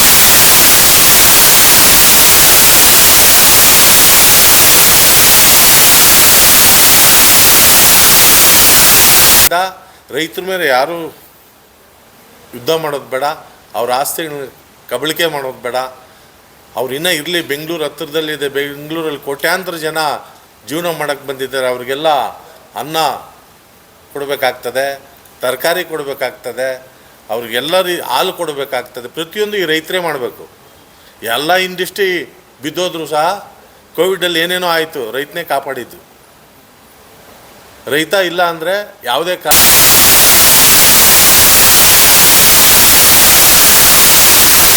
ಬೆಂಗಳೂರು ನಗರ ಜಿಲ್ಲೆಯಲ್ಲಿ ಸುತ್ತ ಇರುವಂಥ ತಾಲೂಕುಗಳನ್ನ ಬಿಡಿ, ಅವರು ವ್ಯವಸಾಯ ಮಾಡಲಿ ಅಂತ ಈ ಸಂದರ್ಭದಲ್ಲಿ ಕೇಳಿಕೊಂಡು, ನಮ್ಮ ಆನೇಕಲ್ ತಾಲೂಕಿನಲ್ಲಿ ಮೊನ್ನೆ ರೈತರಿಗೆ ನಮ್ಮ ಒಂದು ಬೆಂಗಳೂರಿನಲ್ಲಿ ನಡೆದಂಥ ಒಂದು ಗಲಭೆ, ಅದರಲ್ಲಿ ಪೊಲೀಸರ ವರ್ತನೆ ನಿಜವಾಗ್ಲೂ ಸರಿ ಇಲ್ಲ. ರೈತರು ಅವ್ರ ಕಷ್ಟವನ್ನು, ಅವರ ಒಂದು ನೋವನ್ನು ತೋಡ್ಕೊಳ್ಳೋದಕ್ಕೆ ಬರೋದು. ಸುಮ್ಮನೆ ಹೋಗ್ತಾರೆ ವಿಧಾನಸೌಧ ಹತ್ರ, ಇನ್ನೊಂದು ಹತ್ರ ಹೋಗಿ ಸ್ಟ್ರೈಕ್ಗಳು ಸುಮ್ಮನೆ ಮಾಡ್ತಾರೆ. ನಮ್ಮದೇನೋ ನಮ್ಮ ಜಮೀನು ಉಳಿಲಿ ಅಂತ. ಸಿಕ್ದವ್ರು ಸಿಕ್ದಂಗೆ ಹೊಡಿಯೋದು, ಸಿಕ್ದವ್ರು ಸಿಕ್ದಂಗೆ ಯೂಸ್ ಮಾಡೋದು ರೈತರನ್ನ, ಇದೇನು ಪದ್ಧತಿನ? ದಯವಿಟ್ಟು ಇದೆಲ್ಲ ಮಾಡೋಕ್ಕೆ ಅವಕಾಶ ಮಾಡಿಕೊಡ್ಬೇಡಿ. ಒಂದು ದಿವಸ ಇದು ತಿರುವಾದರೆ ಮುಳ್ಳಾಗ್ಬಿಡ್ತದೆ. ಈಗಿರೋ ನಾಯಕರುಗಳೇನು ಶಾಶ್ವತವಾಗಿ ಯಾರು 100 ವರ್ಷ 200 ವರ್ಷ ಬದುಕಲ್ಲ. ಇನ್ನೆಲ್ಲ 5-10 ವರ್ಷ ಲಾಸ್ಟಲ್ಲಿದ್ದೀರಾ. ಒಳ್ಳೆಯ ಹೆಸರು ತಗೊಂಡು ಈ ರಾಜ್ಯನ ಉಳಿಸೋವಂಥ ಕೆಲಸ ಮಾಡಿ, ಬೇರೆ ಬೇರೆ ಜಾಗಗಳಿಗೆ ಹೈವೇಗಳು ಮಾಡಿ, ಅವರಿಗೆ ಇಂಡಸ್ಟ್ರಿಗಳು ಮಾಡಿ, ಬೇರೆ ಬೇರೆ ಏನೇನು ಆಸೆಗಳಿದೆ ಎಲ್ಲ ಡೆವಲಪ್ಮೆಂಟ್ ಮಾಡಿ, ರೈತರಿಗೆ ಅಣೆಕಟ್ಟು ಕಟ್ತೀನಿ ಅಂತ ಇದ್ದೀರಾ, ಅದನ್ನ ಕಟ್ಟಿ ಫಸ್ಟು. ಈ ಟೌನ್ಶಿಪ್ಗಳೆಲ್ಲ ನಿಲ್ಲಿಸಿ, ಅದನ್ನ ಇಟ್ಕೊಂಡು ಸುಮ್ಮನೆ ಏನೇನೋ ಆಗ್ತಾನೆ ಇದೆ, ಅದು ಆಗಲಿಲ್ಲ. ರೈತರಿಗೆ ಅನುಕೂಲ ಆಗೋವಂಥ ಕೆಲಸಗಳು ಮಾಡಿ, ಜನಕ್ಕೆಲ್ಲ ಅನುಕೂಲ ಆಗ್ತದೆ ಅಂತ ಈ ಸಂದರ್ಭದಲ್ಲಿ ಹೇಳ್ತಾ, ಮುಂದಿನ ದಿವಸಗಳಲ್ಲಿ ನಾವು ಆನೇಕಲ್ಲಲ್ಲಿ ದೊಡ್ಡ ಹೋರಾಟ ಇಟ್ಕೊಳ್ತೇವೆ. ಹೋರಾಟ ಅಂತ್ಯ ಆಗೋಗೂ ನಿಲ್ಲೋದಿಲ್ಲ. ಅದಕ್ಕೆ ಎಲ್ಲ ಪಕ್ಷದ ನಾಯಕರುಗಳೂ ಬರೀ ಬಿಡ್ದಿನೇ ಅಲ್ಲ, ಆನೇಕಲ್ಲಲ್ಲೂ ಹೆಚ್ಚಿನ ಜಾಗ ಹೋಗಿರೋದ್ರಿಂದ ಈ ಕಡೆನೂ ಗಮನ ಕೊಡಬೇಕು. ಈಗ ನೆಕ್ಸ್ಟು ಬಿಡದಿ ವಿಚಾರ ಮಾತಾಡಿದಾಗ ಯಾವುದೇ ನಾಯಕರಾಗಿರ್ಬೋದು, ರಾಜ್ಯದ ನಾಯಕರುಗಳು, ನಾವು ಮತ ಹಾಕಿ ನಿಮಗೆ ಮಂತ್ರಿ ಸ್ಥಾನಗಳು ಕೊಟ್ಟಿದ್ದೇವೆ, ಆನೇಕಲ್ಲನ್ನು ಬಳಸ್ಕೊಂಡೇ ಮಾತಾಡಬೇಕು ಅಂತ ನಾನು ಈ ಸಂದರ್ಭದಲ್ಲಿ ಹೇಳಿ ನಾನು ಮಾತು ಮುಗಿಸ್ತೇನೆ. ತಮಗೆಲ್ಲ ಸಂದರ್ಭದಲ್ಲಿ ನಮಸ್ಕಾರ, ಧನ್ಯವಾದಗಳು. ನಾವು ಪತ್ರಿಕಾಗೋಷ್ಠಿ ಮಾಡ್ತಾ ಇರೋದು ನಾವು ರೈತರ ಪರವಾಗಿ ಅಲ್ಲ, ದೌರ್ಜನ್ಯ ಆಗಿದ್ದಕ್ಕೋಸ್ಕರ ಪತ್ರಿಕಾಗೋಷ್ಠಿ ಇಲ್ಲ. ಅದಕ್ಕೆ ಮುಂಚೆನೂ ನಾವು ರೈತರ ಪರವಾಗಿ ಸುಮಾರು ಅವರು ಯಾವಾಗ ನಮ್ಮನ್ನು ಕರೆದಿದ್ದಾರೆ, ಆವಾಗೆಲ್ಲ ನಾವು ರೈತರ ಪರವಾಗಿ, ರೈತರ ಬೆನ್ನೆಲುಬಾಗಿ ನಿರಂತರವಾಗಿ ನಾವು ರೈತರ ಜೊತೆ ಸಂಪರ್ಕದಲ್ಲಿದ್ದೇವೆ. ನಾವು ಯಾವುದೇ ಕಾರಣಕ್ಕೂ ರಾಜ್ಯದ ನಾಯಕರು ಬರ್ತಾರೆ, ನಮ್ಮ ತಾಲೂಕಿನ ನಾಯಕರು ಬರ್ತಾರೆ ಅಂತ ನಾವು ರೈತರನ್ನು ಎಲ್ಲೂ ಬಿಟ್ಕೊಟ್ಟು ಮಾತಾಡಲಿಲ್ಲ. ನಾವು ರೈತರ ಜೊತೆ ಸಂಪರ್ಕದಲ್ಲಿ ಈಗ ನಾವು ಸೋಮವಾರ ನಾವು ಆನೇಕಲ್ ತಾಲೂಕು ನಮ್ಮ ರಾಜ್ಯ ನಾಯಕರು ಬರ್ತಾ ಇದ್ದಾರೆ. ಯುದ್ಧ ಮಾಡ್ತಾ ಇದೀವಿ, ಅದಕ್ಕೆ ನಮ್ಮ ಪಾರ್ಟಿ ನಾಯಕರು ಸೇರ್ಕೊಳ್ತಾ ಇದ್ದಾರೆ. ನೀವು ರೈತರ ಪರವಾಗಿದ್ದೀರಾ, ಸುಮಾರು ನೀವು ಕಂಡುಬಿಡೋದಕ್ಕೆ ಅಂದರೆ ಈ ಸಾಮೂಹಿಕವಾಗಿ ಪತ್ರಿಕಾಗೋಷ್ಠಿ ಮಾಡೋದಕ್ಕೆ ನಾವು ರೈತರ ಪರವಾಗಿದ್ದೀರಿ ಅಂತ ಹೇಳ್ಕೊಳ್ಳೋದಕ್ಕೆ ನಿಮಗೆ ಬೇಕಾಯಿತು 8 ತಿಂಗಳು. 8 ತಿಂಗಳಿಂದ ನೀವೆಲ್ಲ ಹೋಗಿದ್ದೀರಾ, ಅಲ್ಲಿ ವೈಯಕ್ತಿಕವಾಗಿ ನಿಮ್ಮ ಜೊತೆ ಎಷ್ಟು ಜನ ಬರ್ತಾರೋ ಅಲ್ಲೆಲ್ಲ ಹೋಗಿದ್ದೀರಾ. ಸಾಮೂಹಿಕವಾಗಿ BJP ವಿರೋಧ ಪಕ್ಷ ತಾಲೂಕಲ್ಲಿರುವಂತಹ ಒಂದು ವಿರೋಧ ಪಕ್ಷವಾಗಿ ಸಾಮೂಹಿಕವಾಗಿ ಯಾವತ್ತೂ ಪತ್ರಿಕಾಗೋಷ್ಠಿ ಮಾಡಿಲ್ಲ. ವೈಯಕ್ತಿಕವಾಗಿ ಹೋಗಿದ್ದೀರಾ, ಬಂದಿದ್ದೀರಾ, ಅದು ಖುಷಿ ಇದೆ, ಅವ್ರಿಗೆ ಬೆಂಬಲ ಕೊಟ್ಟಿದ್ದೀರಾ. ಆದರೆ ಕೇವಲ ಬೆಂಬಲ ಕೊಟ್ಕೊಂಡು ಬಂದಿದ್ದೀರಾ. ನೀವು ಇವತ್ತು ರೈತರ ಮೇಲೆ ಹಲ್ಲೆ ಆದಮೇಲೆ, ಹೆಣ್ಮಕ್ಳ ಮೇಲೆ ಹಲ್ಲೆ ಆದಮೇಲೆ ನಿಮಗೆ ಜ್ಞಾನೋದಯ ಆಗಿದೆಯಾ ನಾವು ವಿರೋಧ ಪಕ್ಷದವ್ರು ಇದ್ದೀರಿ ಅಂತ? ಅದು ಮುಖ್ಯವಾದಂಥ ಪ್ರಶ್ನೆ. ಇನ್ನೊಂದು ಮಾತು ಹೇಳ್ತಾ ಇದ್ರಿ ನೀವು, KHP-ನಲ್ಲಿ ಖಾತೆಗಳೇ ಮಾಡ್ಕೊಳಕ್ಕಾಗ್ತಾ ಇಲ್ಲ, ಜನರಿಗೆ ಅನುಕೂಲ ಮಾಡ್ಕೊಳಕ್ಕಾಗ್ತಾ ಇಲ್ಲ, ಮತ್ತೊಂದು KHP ಮಾಡ್ತಿದ್ದಾರೆ ಅಂತ. ಆದರೆ ನಿಮಗೆ ಆ ವಿಷಯ ಗೊತ್ತಿದೆ, ಯಾವತ್ತಾದರೂ ಧ್ವನಿ ಎತ್ತಿದ್ದಾರೆ ಜನರ ಪರವಾಗಿ. ವಿರೋಧ ಪಕ್ಷವಾಗಿ ಸಂಪೂರ್ಣವಾಗಿ ವಿಫಲ ಆಗಿದೆ ಅಂತ ನಾಗರಿಕರು ಹೇಳ್ತಿದ್ದಾರೆ. ನಿಮ್ಮ ಅಭಿಪ್ರಾಯ ಏನು? ಈಗಾಗಲೇ 8 ತಿಂಗಳಿಂದ ಇಲ್ಲಿ ನಮ್ಮ ಏನು 11 ಹಳ್ಳಿ ಇದೆ ಸರ್ಜಾಪುರ ಹೋಬಳಿಯಲ್ಲಿ, 11 ಹಳ್ಳಿಯಲ್ಲಿ 8 ತಿಂಗಳು ಸತತವಾಗಿ ಏನು ಅವರು ರೈತರು ಪ್ರತಿಭಟನೆ ಅಹೋರಾತ್ರಿ ಮಾಡ್ತಾಯಿದ್ದಾರೆ. ನಾವು ಇಲ್ಲಿ ಉದ್ದೇಶ ಏನು, ನಮ್ಮ ಉದ್ದೇಶ ಭಾರತೀಯ ಜನತಾ ಪಾರ್ಟಿಯ ಕಾರ್ಯಕರ್ತರ ಬಂಧುಗಳೆಲ್ಲ ಹೋಗ್ಬಿಟ್ಟು ಏನೋ ಅವ್ರ ಹಿಂದೆ ನಿಂತ್ಕೊಳ್ಬೇಕನ್ನೋ ಉದ್ದೇಶ ನಮ್ಮದು ಅಲ್ಲ. ಇದು ವಾಸ್ತವ ಸ್ಥಿತಿ. ಉದ್ದೇಶ ಒಂದು, ರೈತರಿಗೆ ಒಳ್ಳೆಯದಾಗೋದು. ರೈತರಿಗೆ ಒಳ್ಳೆಯದಾಗುವಂಥದ್ದೇನು, ಸರ್ಕಾರ ಯಾರ್ದು? ಕಾಂಗ್ರೆಸ್ ಸರ್ಕಾರ. ಈ ಭಾಗದ ಶಾಸಕರು ಯಾರು? ಕಾಂಗ್ರೆಸ್ ಶಾಸಕರು. ನಮ್ಮ ಉದ್ದೇಶ ಯಾವುದೇ ಕಾರಣಕ್ಕೂ ಅವರ ಶೆಡ್ಗೆ ಹೋಗಿದ್ದೀವಿ, ಅವರು ಪ್ರತಿಭಟನಾ ಸ್ಥಳಕ್ಕೆ ಹೋಗಿದ್ದೀವಿ. ನಾವು 1 ದಿನ 2 ದಿನ ವಾರ ತಿಂಗಳು ನಾವು ಸತ್ವಾಗಿ ಅವ್ರ ಜೊತೆಲಿದ್ದೀವಿ. ಉದ್ದೇಶ ಆ ಶಾಸಕರ ಗಮನಕ್ಕೆ ಬರಬೇಕು. ಸರ್ಕಾರ ಅವ್ರದ್ದು, ಶಾಸಕರು ಆ ರೈತರನ್ನ ಕರ್ಕೊಂಡೋಗಿ ಹಲವಾರು ಸಮಯನೂ ಕರ್ಕೊಂಡೋಗಿದ್ದಾರೆ. ನಾಟಕ ರೂಪದಲ್ಲಿ ಕರ್ಕೊಂಡೋಗಿ ಕೈಗಾರಿಕಾ ಸಚಿವರ ಹತ್ರ ಅವರು ರಿಕ್ಯುಜೇಷನ್ ಲೆಟ್ರ್ ಕೊಟ್ಟು ನಾವು ನಿಮಗೆ ಮಾಡಿಸ್ತೀವಿ, ಇದರಲ್ಲಿ ರಾಜಕೀಯ ಬೇಡ, ನಾನಿದ್ದೀನಿ ಅನ್ನೋ ಮಾತನ್ನು ಈವರೆಗೂ ಸತತವಾಗಿ 240 ದಿನಗಳ ಕಾಲ ಹೇಳ್ಕೊಂಡೇ ಬರ್ತಾವೆ. ಹಾಗಾಗಿ ರೈತರಿಗೆ ಎಲ್ಲೋ ಒಂದು ಕಡೆ ಆಗ್ತೈತೆ. ಈ BJP JDS ಕಾಂಗ್ರೆಸ್ ಅನ್ನೋ ಭೇದ ಭಾವ ಬೇಡ, ನಮ್ಗೆ ಒಳ್ಳೇದಾಗ್ತೈತೆ ಅನ್ನೋ ದೃಷ್ಟಿಕೋನದಲ್ಲಿ ರೈತರು ಇದ್ದಾರೆ. ಹಾಗಾಗಿ ರೈತರಿಗೆ ಒಳ್ಳೇದಾಗಲಿ ಅನ್ನೋ ಇದರಲ್ಲೂ ನಾವು ಹಿಂದೆ ಇದ್ದೀವಿ. ಈಗ ಏನು ಮೊನ್ನೆ ತಾನೇ ನಡೀತಾ ಇದೆ, ಹಾಗಾಗಿ ನಾವು ರೈತರು ಸಹ ನಮ್ಮ ಹತ್ರ ಅಳುವನ್ನು ತೋಡ್ಕೊಂಡ್ರು. ನಾವು ಈ ವಿಚಾರ ಯಾಕೆ ಹೇಳ್ತಾ ಇದ್ದೀವಿ ಅಂದರೆ, ನಾವು ಸಹ ರೈತರನ್ನ ಭೇಟಿ ಮಾಡಿದ್ವಿ, ಹಲವಾರು ಸರಿ ಭೇಟಿ ಮಾಡಿದ್ವಿ. ನಾವು ಏನಾದರೂ ನಿಮ್ಮ ಕೈ ಜೋಡಿಸ್ಬೇಕಂತ ಕೇಳಿದಾಗ ಇದೇ ರೈತರು ಏನು ಹೇಳಿದ್ದಾರೆ, ನಮಗೆಲ್ಲ ಒಳ್ಳೆಯದಾಗ್ತಾಯಿದೆ, ಭರವಸೆ ಕೊಟ್ಟಿದ್ದಾರೆ, ನಮ್ಮ ಸಚಿವರು ಶಾಸಕರು ಭರವಸೆ ಕೊಟ್ಟಿದ್ದಾರೆ. ಹಾಗಾಗಿ ದಯವಿಟ್ಟು ನಾವು ಹೇಳೋವರೆಗೂ ಇರ್ರಿ, ಸಾಧ್ಯವಾಗಿಲ್ಲ ಅಂತ ನೀವು ಕೈ ಜೋಡಿಸೋಂಥ ಕೆಲಸ ಮಾಡಿ ಅಂತ ಹೇಳಿದರು. ಹಾಗಾಗಿ ಮೊನ್ನೆ ಏನು ನಮ್ಮ ಜಯಪ್ರಕಾಶ್ ಅವರು ಹೇಳಿದಾಗೆ ಆಡುಗೋಡಿಯಲ್ಲಿ ರಿಕ್ವಿಜೇಷನ್ ಕೊಡೋದಕ್ಕೆ ಅರವಿಂದ್ ಭವನಕ್ಕೆ ತೆರಳುವಂಥ ಸಮಯದಲ್ಲಿ ಇಲಾಖೆ ಪೊಲೀಸ್ ಇಲಾಖೆ ಇರ್ಬೋದು, ಮತ್ತು ಅವರೆಲ್ಲ ಡೈವರ್ಟ್ ಮಾಡಿ ಅವ್ರನ್ನ ಎಳೆದಾಡು ಹೊಡೆದು ಹಲ್ಲೆ ಮಾಡಿ ಅವ್ಯಾಚಪದಗಳಿಂದ ಮಾಡಿ FIR ಮಾಡಿರುವಂಥ ವಿಚಾರ ಬಂದಾಗ ನಾವು ಅವರ ಯೋಗಕ್ಷೇಮ ವಿಚಾರಿಸುವಂಥ ಸಮಯದಲ್ಲಿ ಆ ರೈತ ಬಂಧುಗಳು ಅವ್ರ ಕಷ್ಟ ಸುಖ ಹೇಳ್ಕೊಂಡ್ರು. ಆ ಕಷ್ಟ ಸುಖ ನಮ್ಮ ಭಾರತೀಯ ಜನತಾ ಪಾರ್ಟಿಯ ವಿರೋಧ ಪಕ್ಷದ ನಾಯಕರಂತ ಆರ್ ಅಶೋಕಣ್ಣವ್ರ ಹತ್ರ ಚರ್ಚೆ ಮಾಡಿದ್ವಿ. ಏನಾಗಬೇಕು, ಈ ಥರ ಹೌದು ಅನ್ಯಾಯ ಆಗ್ತಾಯಿದೆ, ನೀವು ಯಾರೂ ಕೇಳ್ತಾ ಇಲ್ಲ ಅಂತ ನಾವು ಸಹ ರೈತರ ಪರವಾಗಿ ನಮ್ಮ ವರಿಷ್ಠರ ವಿರುದ್ಧವಾಗಿ ಧ್ವನಿ ಎತ್ತುವಂಥ ಸಮಯದಲ್ಲಿ ಆಯಿತು ಏನು ಬರ್ತೀವಿ, ಅವ್ರ ಕಷ್ಟ ಸುಖ ನಾವು ನೆರವಾಗ್ತೀವಿ ಅನ್ನೋ ದೃಷ್ಟಿಯಲ್ಲಿ ಅವ್ರು ಹೇಳಿದ್ದಾರೆ. ಹಾಗಾಗಿ ಇದೇ ಸೋಮವಾರಕ್ಕೇನೆ ನಿಗದಿ ಸಮಯ ಆಗಿದೆ, ಎಲ್ಲ ಕೈ ಜೋಡಿಸೋಂಥ ಕೆಲಸ ಮಾಡ್ತಾಯಿದ್ದೀವಿ. ಬಿಡದಿನಲ್ಲಿ ಕುಮಾರಸ್ವಾಮಿ ಅವರು ಬೆಂಬಲ ಕೊಟ್ಟರು ಅಂತ ಹಿರಿಯ ನಾಯಕರು ಹೇಳ್ತಿದ್ದಾರೆ. ಅಂದರೆ ಬಿಡದಿನಲ್ಲಿ ಎಷ್ಟು ಬೇಗ ಒಂದು ಪಕ್ಷ ಅವರ ಬೆಂಬಲವಾಗಿ ನಿಲ್ತು, ಇಲ್ಲಿ 8 ತಿಂಗಳು ಬೇಕಿತ್ತ ಅನ್ನೋದೇ ಒಂದು ಪ್ರಶ್ನೆ. ಹೌದು, ನೀವು ಹೇಳ್ತಿದ್ದೀರಾ, ಜನ ಹೇಳಿದ್ರು ನಿಧಾನವಾಗಿ ಸಪೋರ್ಟ್ ಮಾಡಿ ನಾವು ಕಾಯ್ತೀವಿ ಅಂತ.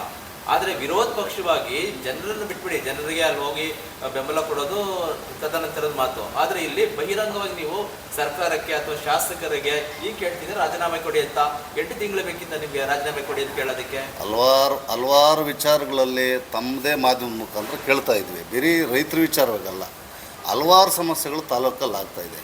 ಮೊನ್ನೆ ತಾನೇ ಗುಂಡಿ ವಿಚಾರದಲ್ಲಿ ಆಕ್ಸಿಡೆಂಟ್ ಆಗಿ ತೀರೋದ್ರು, ಅದಾದಮೇಲೆ ಇನ್ನೊಬ್ಬರು ತೀರೋದ್ರು, ಹಲವಾರು ಸಮಸ್ಯೆಗಳ ಬಗ್ಗೆ ಸಮಸ್ಯೆಗಳು ತೀರ್ತಾ ಇದ್ದು ನಾನೇ ಕೇಳಿದ್ದೀನಿ. ತಮ್ಮ ಮಾಧ್ಯಮದ ಮುಖಾಂತರನೇ ನಿಮಗೆ ನೈತಿಕತೆ ಇದ್ದರೆ ರಾಜೀನಾಮೆ ಕೊಡಿ. ಒಂದು ಕಡೆ ರೈತರು KDB ಅಕ್ವಿಜೇಷನ್ ಆಗ್ತಾಯಿದೆ, ಈ ಕಡೆ ಜನ ಸಾಯ್ತವ್ರೆ, ನೀವು ಶಾಸಕರಾಗಿರೋದು ಕನ್ಲಾಯಕು, ದಯವಿಟ್ಟು ನಿಮ್ಮ ಕೈಯಲ್ಲಿ ಅಭಿವೃದ್ಧಿ ಮಾಡೋಕ್ಕೆ ರೈತರ ಕೆಲಸ ಮಾಡೋದಕ್ಕೆ ಸಾಧ್ಯ ಆಗಿಲ್ಲ ಅಂದರೆ ನೀವು ರಾಜೀನಾಮೆ ಕೊಟ್ಟು ಮನೇಲಿರಿ ಅಂತ ಕೇಳೋದಾದರೆ, ಆದರೆ ಆಡಳಿತ ಪಕ್ಷದಲ್ಲಿರೋರು ನಮ್ಮ ವಿರುದ್ಧವಾಗಿ ಪತ್ರಿಕಾಗೋಷ್ಠಿಯನ್ನು ತಮ್ಮ ಮುಖಾಂತರ ನಡೆಸಿರೋ ಅಂಥದ್ದು ಇದೆ. ಅದನ್ನು ಮತ್ತೆ ನಾವೇನಾದರೂ ಕೇಳೋಕ್ಕೆ ಹೋಗಿದ್ದಕ್ಕೆ ನನ್ನ ಮೇಲೆ ಸಹ FIR ಆಗಿದೆ, ರೈತರ ಮೇಲೆ ಸಹ ಮೊನ್ನೆ ಸಹ FIR ಆಗಿದೆ.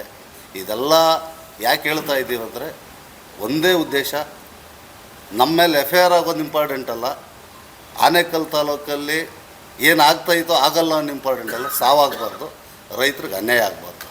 ಶಾಸಕರು ಅದನ್ನು ನೋಡ್ಕೊಳ್ಳೋವಂಥ ನೈತಿಕತೆ ಶಾಸಕರದಾಗಿರ್ತೈತೆ. ಇದು ಮುಂದಿನ ದಿನಗಳಲ್ಲಿ ಇದನ್ನು ಸರಿ ಮಾಡ್ಕೊಂಡು ಹೋಗಿಲ್ಲ ಅಂದರೆ ಭಾರತೀಯ ಜನತಾ ಪಾರ್ಟಿ ಮತ್ತು ಈ ಭಾಗದ ಎಲ್ಲ ನಾಗರಿಕ ಬಂಧುಗಳು ಸಿಡಿದೆದ್ದೇಳ್ತೀವಿ. ವಿಶೇಷವಾಗಿ ರೈತರಿಗಂತೂ ಅನ್ಯಾಯ ಆಗೋದಂತೂ ಬಿಡಲ್ಲ. ನಾವು ಮುಂದಿನ ದಿನಗಳವರೆಗೂ ರೈತರಿಗೆ ಒಳ್ಳೇದಾಗೋವರೆಗೂ ಅವ್ರ ಹಿಂದೆ ಇರ್ತೀವಿ, ಓಡಾಟ ಮಾಡೇ ಮಾಡ್ತೀವಿ. KDB ಅಕ್ವಿಜೇಷನ್ ಭೂಸ್ವಾಧೀನ ವಿರುದ್ಧ ನಾವು ಓಡಾಟ ಮಾಡ್ತೀವಿ. ಅವ್ರಿಗೆ ಆ ಜಮೀನನ್ನು ಉಳಿಸೋವಂಥ ಕೆಲಸ ನಮ್ಮ ಭಾರತೀಯ ಜನತಾ ಪಾರ್ಟಿ ಮತ್ತು ಎಲ್ಲ ನಾಗರಿಕ ಬಂಧುಗಳು ಮಾಡೇ ಮಾಡ್ತೀವಿ ಅನ್ನೋ ಮಾತನ್ನು ಈ ಸಂದರ್ಭದಲ್ಲಿ ಹೇಳ್ತೀವಿ. ರಾಜ್ಯದಲ್ಲಿ NDA ಎಲ್ಲ ಹೋರಾಟಗಳನ್ನು ಮಾಡ್ತಿದೆ, ತಾಲೂಕಲ್ಲಿ 2 ಭಾಗ ಅಳವಡಿದೆಯಾ? ಈಗಾಗಲೇ ತಾವು ಇನ್ನೊಂದು ವಿಷಯ ಮರೆತೆ, ಕುಮಾರಸ್ವಾಮಿಯವರು ನಮ್ಮಾಗೆ ಸಣ್ಣ ಪುಟ್ಟ ನಾಯಕರಲ್ಲ. ಅವರು ಕೇಂದ್ರ ಸಚಿವರು, ಈ ರಾಜ್ಯದ ಮುಖ್ಯಮಂತ್ರಿಗಳಾಗಿದ್ದಂಥವ್ರು, ಅವ್ರದ್ದೇ ಕ್ಷೇತ್ರ ಆದಂಥ ಇದು. ಈ ನಮ್ಮ ಆನೇಕಲ್ ಭಾಗದಲ್ಲಿ ಆ ಥರದ್ದು ಯಾರೋ CM ಆದಂಥವ್ರು ಯಾರೂ ಇಲ್ಲ. ಸಚಿವರು ಸಣ್ಣ ಪುಟ್ಟದ್ದು ಆಗವ್ರೆ. ಕೇಶವ ಮುಖರ್ ಸಚಿವರಾಗಿದ್ದರು, ನನ್ನ ನಾರಾಯಣಸ್ವಾಮಿಯವರು ಸಚಿವರಾಗಿದ್ದರು. ಹಾಗಾಗಿ ಒಳ್ಳೇದಾಗ್ಬೋದು ಮುಂದಿನ ದಿನಗಳಲ್ಲಿ. ಹಾಗಾಗಿ ಸ್ವಲ್ಪ ತಡ ಆಗಿರ್ಬೋದು, ರೈತರಿಗೆ ಒಳ್ಳೇದು ಮಾಡೋವಂಥ ಕೆಲಸ ಅಂತೂ ಪ್ರಾಮಾಣಿಕವಾಗಿ ಮಾಡ್ತೀವಿ. ಮುಖ್ಯಮಂತ್ರಿಗಳಾಗಲಿಲ್ಲ, ಕೇಂದ್ರ ಸಚಿವರು ಆಗಿದ್ದಾರೆ, ಸಂಪುಟ ಸಚಿವರು 2-3 ಆಗಿದ್ದಾರೆ. ಹಾಗಾಗಿ ಅದಕ್ಕೆ ಬೆಲೆ ಇಲ್ಲ. ಸತ್ಯವಾಗ್ಲೂ 100% ಮುಂದಿನ ದಿನಗಳಲ್ಲಿ ಮಾಡ್ತೀವಿ. ತಾವು ಹೇಳಿದ್ರಲ್ಲ ಮಾಡೋದು. ಎಷ್ಟೋ ಜನ ಸಫರ್ ಪಡ್ತಿದ್ದಾರೆ ಇವತ್ತು. ಆಮೇಲೆ ನೋಡಿ, ನಿಮ್ಮ ಹೋರಾಟ ಮಾಡುವಂತ ವಿರೋಧ ಪಕ್ಷದ ನಾಯಕರ ಕಡೆ ಅಂದ್ರೆ ಸುಳ್ಳು ದೂರುಗಳು ಕೊಡ್ತಾ ಇದ್ದಾರೆ, ಕಂಪ್ಲೇಂಟ್ ಆಗ್ತಿದೆ ಅಂದ್ರೆ ಇನ್ನು ಪೊಲೀಸ್ ಠಾಣೆಗಳಲ್ಲಿ ಸಾಮಾನ್ಯ ಜನರಿಗೆ ಯಾವ ರೀತಿ ನ್ಯಾಯ ಸಿಗ್ತಿದೆ? ಈಗ ನಮ್ಮ ಶಂಕರಣ್ಣವ್ರು ಹೇಳಿದಾಗೆ 100% ನಮ್ಮ ಮೇಲೆ FIR ಮಾಡ್ತಿದ್ರೆ ಸಾಮಾನ್ಯ ನಾಗರಿಕ ಬಂಧುಗಳ ಕಥೆ ಏನು? ಹಾಗಾಗಿ ನಾವೊಬ್ಬರೇ ಬರೀ BJP ಪಾರ್ಟಿ ಆಗಲಿ, ಪಕ್ಷಗಳು, ರಾಜಕೀಯ ಪಕ್ಷಗಳು ಕೆಲಸ ಮಾಡಿದ್ರೆ ಆಗಲ್ಲ. ದಯವಿಟ್ಟು ತಮಗೆ ಕೈ ಮುಗಿದು ಕೇಳ್ಕೊಳ್ತೀವಿ. ನಿಮ್ಮ ಆಶೀರ್ವಾದ, ನಿಮ್ಮ ಒಂದು ಪತ್ರಿಕಾ ಸಂಬಂಧ, ಸ್ನೇಹ ಸಂಬಂಧ ಜೊತೆಯಲ್ಲೇ ಹೋದರೆ ಅವ್ರಿಗೆ ಪಾಠ ಕೆಲಸ ಆಗ್ತೈತೆ. ಮುಂದಿನ ದಿನಗಳಲ್ಲಿ ತಮ್ಮ ಮುಖೇನ ಅವ್ರಿಗೆ ಬುದ್ಧಿ ಹೇಳೋವಂಥ ಕೆಲಸ ರೈತರು ಹೇಳ್ತಾರೆ, ನೀವು ಹೇಳ್ತಾರೆ, ಎಲ್ಲ ಜನಸಾಮಾನ್ಯರು ಹೇಳ್ತಾರೆ ಅನ್ನೋವಂಥ ಮಾತನ್ನು ಈ ಸಂದರ್ಭದಲ್ಲಿ. ಸರ್ಕಾರ 3 ವರ್ಷ ಆಗಿದೆ ಸರ್, 3 ವರ್ಷ ಮುಗೀತಾ ಬಂದಾಗ ನೀವು ಎಚ್ಚೆತ್ಕೊಂಡಿದ್ದೀರಿ. ಗುರು ಅವ್ರು ಹೇಳ್ತಾರೆ ಶಾಸಕರಿಗೆ ಜವಾಬ್ದಾರಿ ಇಲ್ಲ ಅಂತ. ಜವಾಬ್ದಾರಿಯನ್ನು ಜ್ಞಾಪಿಸುವಂಥದ್ದು ಪ್ರಥಮವಾಗಿ ವಿರೋಧ ಪಕ್ಷ 3 ವರ್ಷ ಏನು ಮಾಡ್ತು? ಈಗ ರಸ್ತೆ ಗುಂಡಿಗಳು ಈಗ ಬಿದ್ವಾ? ಇಲ್ಲ, ಹಿಂದೆನೇ ಇತ್ತು. ನಡೀತಾ ಇರೋಂಥ ಭ್ರಷ್ಟಾಚಾರಗಳ ಬಗ್ಗೆ ನೀವೇನು ಮಾತಾಡ್ತಾ ಇದ್ದೀರಿ, ಅದೆಲ್ಲ ಹಿಂದೆನೇ ಇತ್ತು. ನೀವು ಕೂಡ ಆಡಳಿತ ನಡೆಸಿದ್ರಿ, ಹೇಗೆ ನಡೀತದೆ ಏನು ಅನ್ನೋಂಥ ಅನುಭವ ನಿಮಗೂ ಇದೆ. ಇಲ್ಲಿ ಸಂಸದರೊಬ್ಬರು ಗೆದ್ದಿದ್ದಾರೆ, ನಿಮ್ಮಲ್ಲಿ ಬಹಳಷ್ಟು ಮಾಜಿ ಕೇಂದ್ರ ಸಚಿವರುಗಳಿದ್ದಾರೆ. ಇಷ್ಟೆಲ್ಲ ಇದ್ದು ಕೂಡ ನೀವು ಮೌನವಾಗಿದ್ದು 3 ವರ್ಷ ಆದಮೇಲೆ ಈಗ ಗೆದ್ದಿದ್ದೀರಲ್ಲ, ಯಾಕೆ? ಸತ್ಯ. ಈಗ ಏನು ಹೊಸದೇನೂ ಅಲ್ಲ. 100% ನೀವು ಹೇಳಿದ್ದು ಸಣ್ಣ ಪುಟ್ಟ ಲೋಪದೋಷಗಳಾಗಿದೆ, ನಾನು ಇಲ್ಲ ಅಂತ ಹೇಳಲ್ಲ. 3 ವರ್ಷ ಯಾಕೆ ಬಿಟ್ರಿ ಅಂತ ಹೇಳಿದ್ರೆ, ಹಲವಾರು ಕೋಟಿಗಳು ತಂದು ಕಳಪೆ ಕಾಮಗಾರಿ ಮಾಡಿರೋವಂಥದ್ದು ಈ ಒಂದು 13 ವರ್ಷದಲ್ಲಿ 10 ವರ್ಷ ಮುಗಿದೋಗಿತ್ತು. ಈ 3 ವರ್ಷ 13ನೇ ವರ್ಷದಲ್ಲಿ ನಡೀತಾ ಇದೆ. ಯಾಕೆ ಬಿಟ್ವಿ ಅಂತ ಹೇಳಿದ್ರೆ ಜನಸಾಮಾನ್ಯರಿಗೆ ಗೊತ್ತಾಗಬೇಕು. ಈಗ ಅವ್ರು ಕೆಲಸ ಮಾಡೋವಂಥ ವಿಚಾರದಲ್ಲಿ ಈ ಏವೇ ನೋಡಿ, ಚಂದಾಪುರದವೇ ಸುಮಾರು 1.5-2 ವರ್ಷದಿಂದ ನಡೀತಾನೆ ಇದೆ. ಒಂದಷ್ಟು ದೂರ ಆಗ್ತಾರೆ, ನಿಲ್ಲಿಸ್ತಾರೆ, ಕಾಂಟ್ರಾಕ್ಟ್ರು ಅವ್ರವ್ರ ಕಮಿಟ್ಮೆಂಟ್ ಆಗಿಲ್ಲ ಅಂತಾರೆ. ಕಾರಣ ಏನಂದರೆ ನಮಗೆ ಗೊತ್ತಾಗುವಂಥದ್ದಲ್ಲ, ಜನಸಾಮಾನ್ಯರಿಗೆ ಗೊತ್ತಾಗಬೇಕು. ಈಗ ನಾವೇನಾದರೂ ಹೋಗಿ ಅಲ್ಲಿ ಒಂದು ಪ್ರತಿಭಟನೆ ಮಾಡೋದಾದರೆ ನಾವು ಕೆಲಸ ಮಾಡಿಲ್ವಾ? 20 ವರ್ಷದಿಂದ ನಾರಾಯಣಸ್ವಾಮಿಯವ್ರು ಏನು ಮಾಡಿದ್ರು, ಅದರಿಂದ 20 ವರ್ಷ ಕೇಶವಮೂರ್ತಿಯವ್ರು ಏನು ಮಾಡಿ, ಹಂಗಾದ್ರೆ ಅವ್ರು ಮಾಡಿಲ್ಲ ಅಂತ ಇವ್ರು ಮಾಡೋದು ಬೇಡವಾ? ಉದ್ದೇಶ ಇಷ್ಟೇ. ಏನಂತ ಹೇಳಿದ್ರೆ ಕಟ್ಟಕಡೆ ಕಾರ್ಯಕರ್ತರಿಗೂ ಗೆಲ್ಲಿಸಿದಂಥ ಶಾಸಕರು ಏನು ಮಾಡಿದ್ದಾರೆ ಅನ್ನೋವಂಥ ಮನವರಿಕೆ ಆಗಬೇಕನ್ನೋ ದೃಷ್ಟಿಯಲ್ಲಿ ನಾವು ಬಿಟ್ಟಿದ್ದೀವಿ. ಈಗ ಇನ್ನು 2 ವರ್ಷ ಇದೆ. ಈಗ ನಾವು ತಾರಾಕ್ಸೋಂಥ ಕೆಲಸ ಮಾಡೇ ಮಾಡ್ತೀವಿ, ಪ್ರತಿಭಟನೆ ಮಾಡೇ ಮಾಡ್ತೀವಿ, ಅವ್ರ ಬುದ್ಧಿ ಕಲಿಸೋಂಥ ಕೆಲಸ ಮಾಡ್ತೀವಿ. ನೀವು ವಿರೋಧ ಪಕ್ಷವಾಗಿ ನಮ್ಮದು ಎಷ್ಟು ಕೆಲಸ ಇದೆಯೋ ನಿಮ್ಮದು ಅಷ್ಟೇ ಜವಾಬ್ದಾರಿ ಇದೆ ಅಂತ ಮಾತ್ರ ಇದೆ. ರಸ್ತೆಗಳಿಗೆ ಸಂಬಂಧಪಟ್ಟಂಗೆ ನಿಮ್ಮದು ಸಹ ಅಷ್ಟೇ ನೀವು ಪತ್ರಿಕಾಗೋಷ್ಠಿಗೆ ಅಷ್ಟೇ ಸೀಮಿತ ಆದರೆ ಸಾಕಾಗಲ್ಲ. ಬರೀ ಪತ್ರಿಕಾಗೋಷ್ಠಿ 2 ಪಕ್ಷ ಸರ್ ನಿಮ್ಮದು, ಬಿಜೆಪಿ JDS. ಕ್ವಶನ್ ಪ್ರತಿ ನಾನು ನಿಮ್ಮ ಮಾಧ್ಯಮ ಈಗ ಅವ್ರೇನು ಮಾಡಿದ್ರೆ ನಮಗೆ ಅಂಬೇಡ್ಕರ್ ಬಗ್ಗೆ ವಿಚಾರ, ನಮ್ಮ ಸರ್ಕಾರ ಇರಲಿಲ್ಲ, ಅವ್ರ ಸರ್ಕಾರ ಇತ್ತು, ಅವಾಗ ನಮ್ಗೆ ಅನುದಾನ ಕೊಟ್ಟಿಲ್ಲ ಅಂತ ಹೇಳ್ತಾರಲ್ವ ಸರ್. ಈ ತಾಲೂಕಲ್ಲಿ ಎಷ್ಟು ವರ್ಷ ಕಾಂಗ್ರೆಸ್ ಆಡಳಿತ ಮಾಡಿದೆ, ಎಷ್ಟು ವರ್ಷ ಬಿಜೆಪಿ ಆಡಳಿತ ಮಾಡಿದೆ ಸರ್, ಎಷ್ಟು ವರ್ಷ ಗೌರ್ಮೆಂಟ್ ಕಾಂಗ್ರೆಸ್ ಇತ್ತು, ಬಿಜೆಪಿ ಇತ್ತು ಸರ್. ನೀವು ಅದು ಕೇಳಬೇಕಲ್ಲ ಕ್ವಶನ್ ಅವ್ರಿಗೆ. ನಮ್ಮನ್ನು ಮಾತ್ರ ಅವರು ಅನುದಾನ ಕೊಟ್ಟಿಲ್ಲ, ನಾವು ಮಾಡೋಕ್ಕಾಗಿಲ್ಲ, ನಿಲ್ಲಿಸ್ಬಿಟ್ಟಿದ್ದೀರಿ ಅಂತ ಹೇಳ್ತಾರಲ್ಲ, ಅದೇ ಥರ ನಾರಾಯಣಸ್ವಾಮಿ ಪರಿಸ್ಥಿತಿ ಪಾಪ.